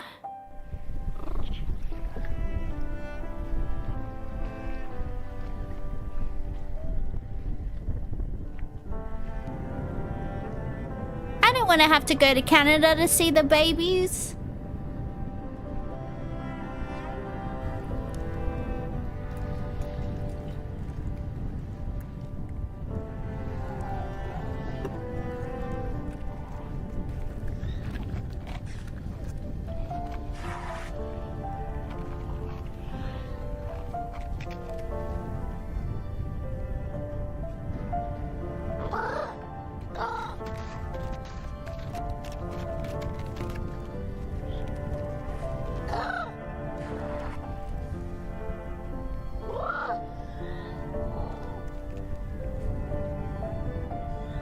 Aww, he's gonna lose his white fur after 2 weeks. Oh, I need to learn how to get around like that. I just want to slide around on my belly. That sounds like a good time. Probably not very hygienic, but could work it out. Yeah. Oh, hello, puppy. I want to hug him. He's probably wet and cold though. Probably not. Probably not a good idea.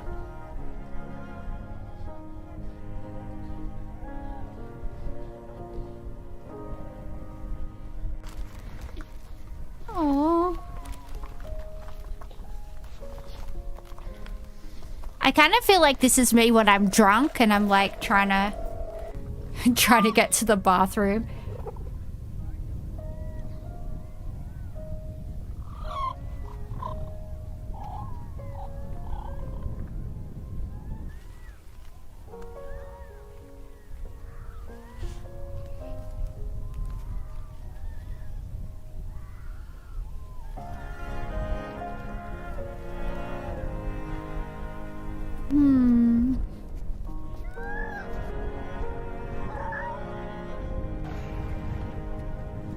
Aww.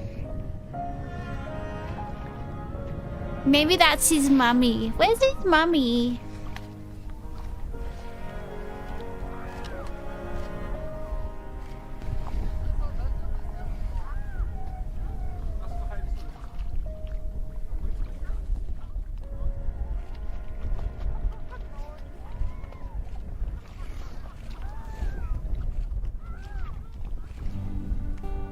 What?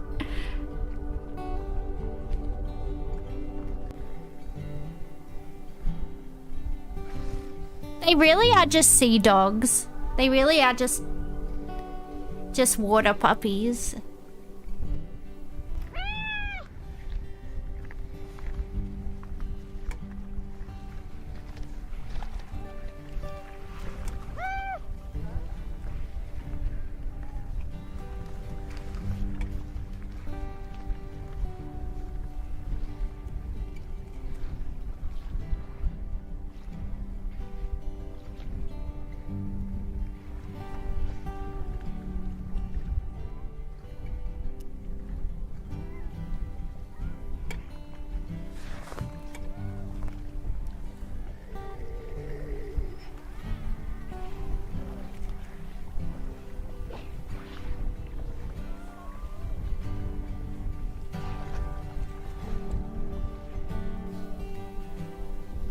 Aww.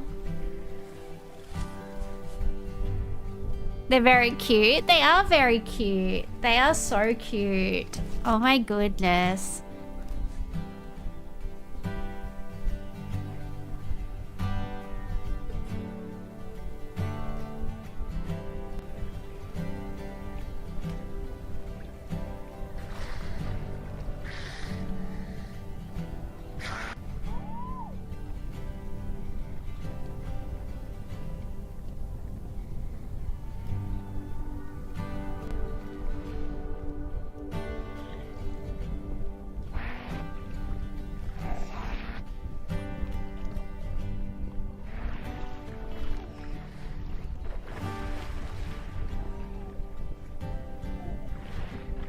Can he not go in the water yet? Because when he climbed into the little ice hole, another seal like pushed him out.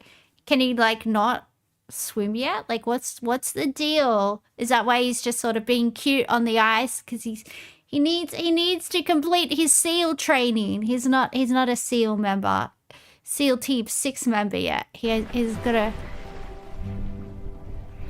complete his training. Uh-oh. Uh-oh. Oh. Or maybe he just needs to sleep because he's a baby. He's a baby and he's still learning. That reminds me of a story. When I first got Nori, I thought she was like really slow. Well, I still think she's really slow. She's very cute though. And I was telling my dad like, oh, I think she might be a bit dumb. And he goes, you mustn't be nasty to her. She's a baby and she's still learning. And I thought that was the cutest sentence ever uttered. You mustn't be nasty to her. She's a baby and she's still learning. I wasn't being nasty to her. I was just saying that she wasn't very bright, and that's okay. Because we believe in bimbo power.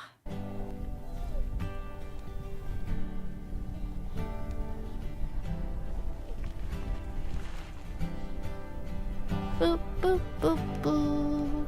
Boop, boop, boop.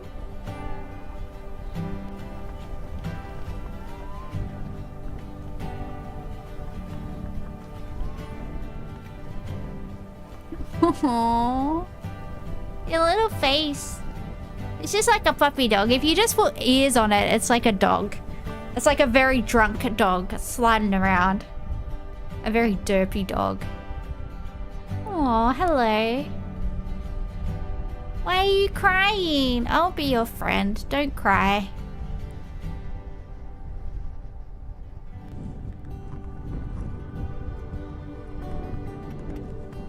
Honestly, they should be illegal. They shouldn't be allowed to exist. Look at them. How is that allowed?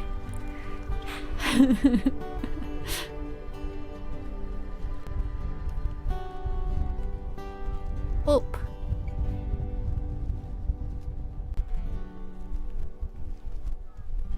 Again, I still think this is me when I'm drunk. Boop, boop, boop, boop. Sliding around on the floorboards. Gotta get to the toilet somehow.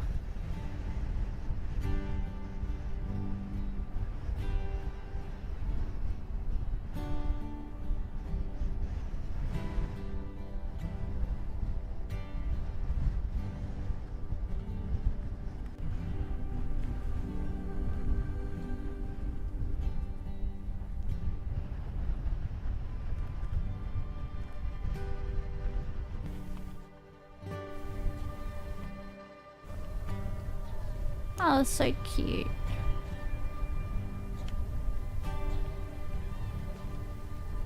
They look like they're so sad. Seals are so cute. They are. They're the cutest. They look kind of depressed though. I know they're not, but oh, he looks happy actually.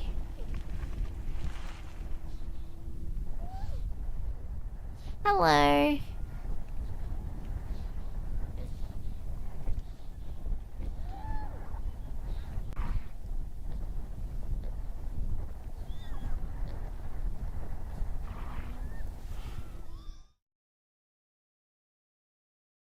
Oh no. Dun dun dun dun. Oh, there's a corgi on a skateboard. Must see. Must see entertainment. Whoa, look at his short little legs go. Boom, boom, boom. Oh yeah.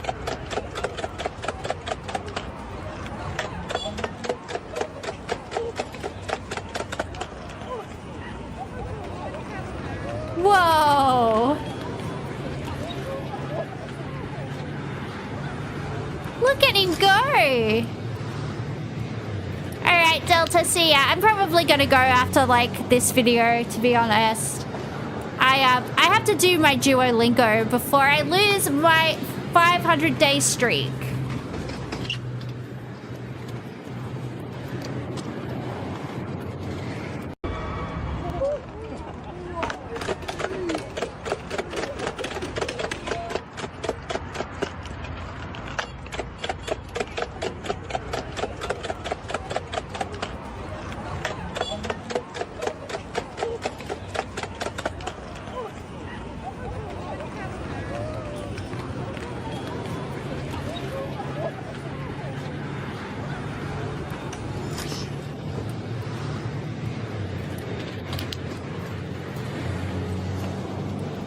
Oh, that's amazing.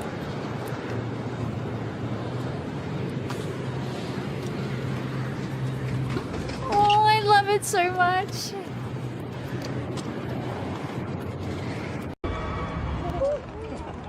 Alright.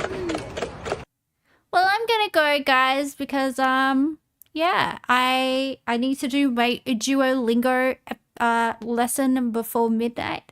And I gotta have my protein drink, and I gotta do all these things, and then I'm gonna stream tomorrow during the day, so I should go to bed so I can get up. But yeah, I've been streaming for like almost 3.5 hours, so that is a pretty decent effort. All right, well, I'll see you later. Bye. See you next time. Bye.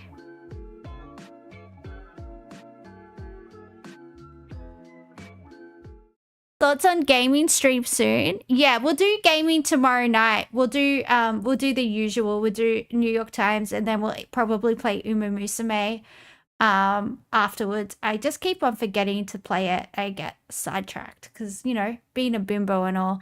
All right, bye guys. Bye.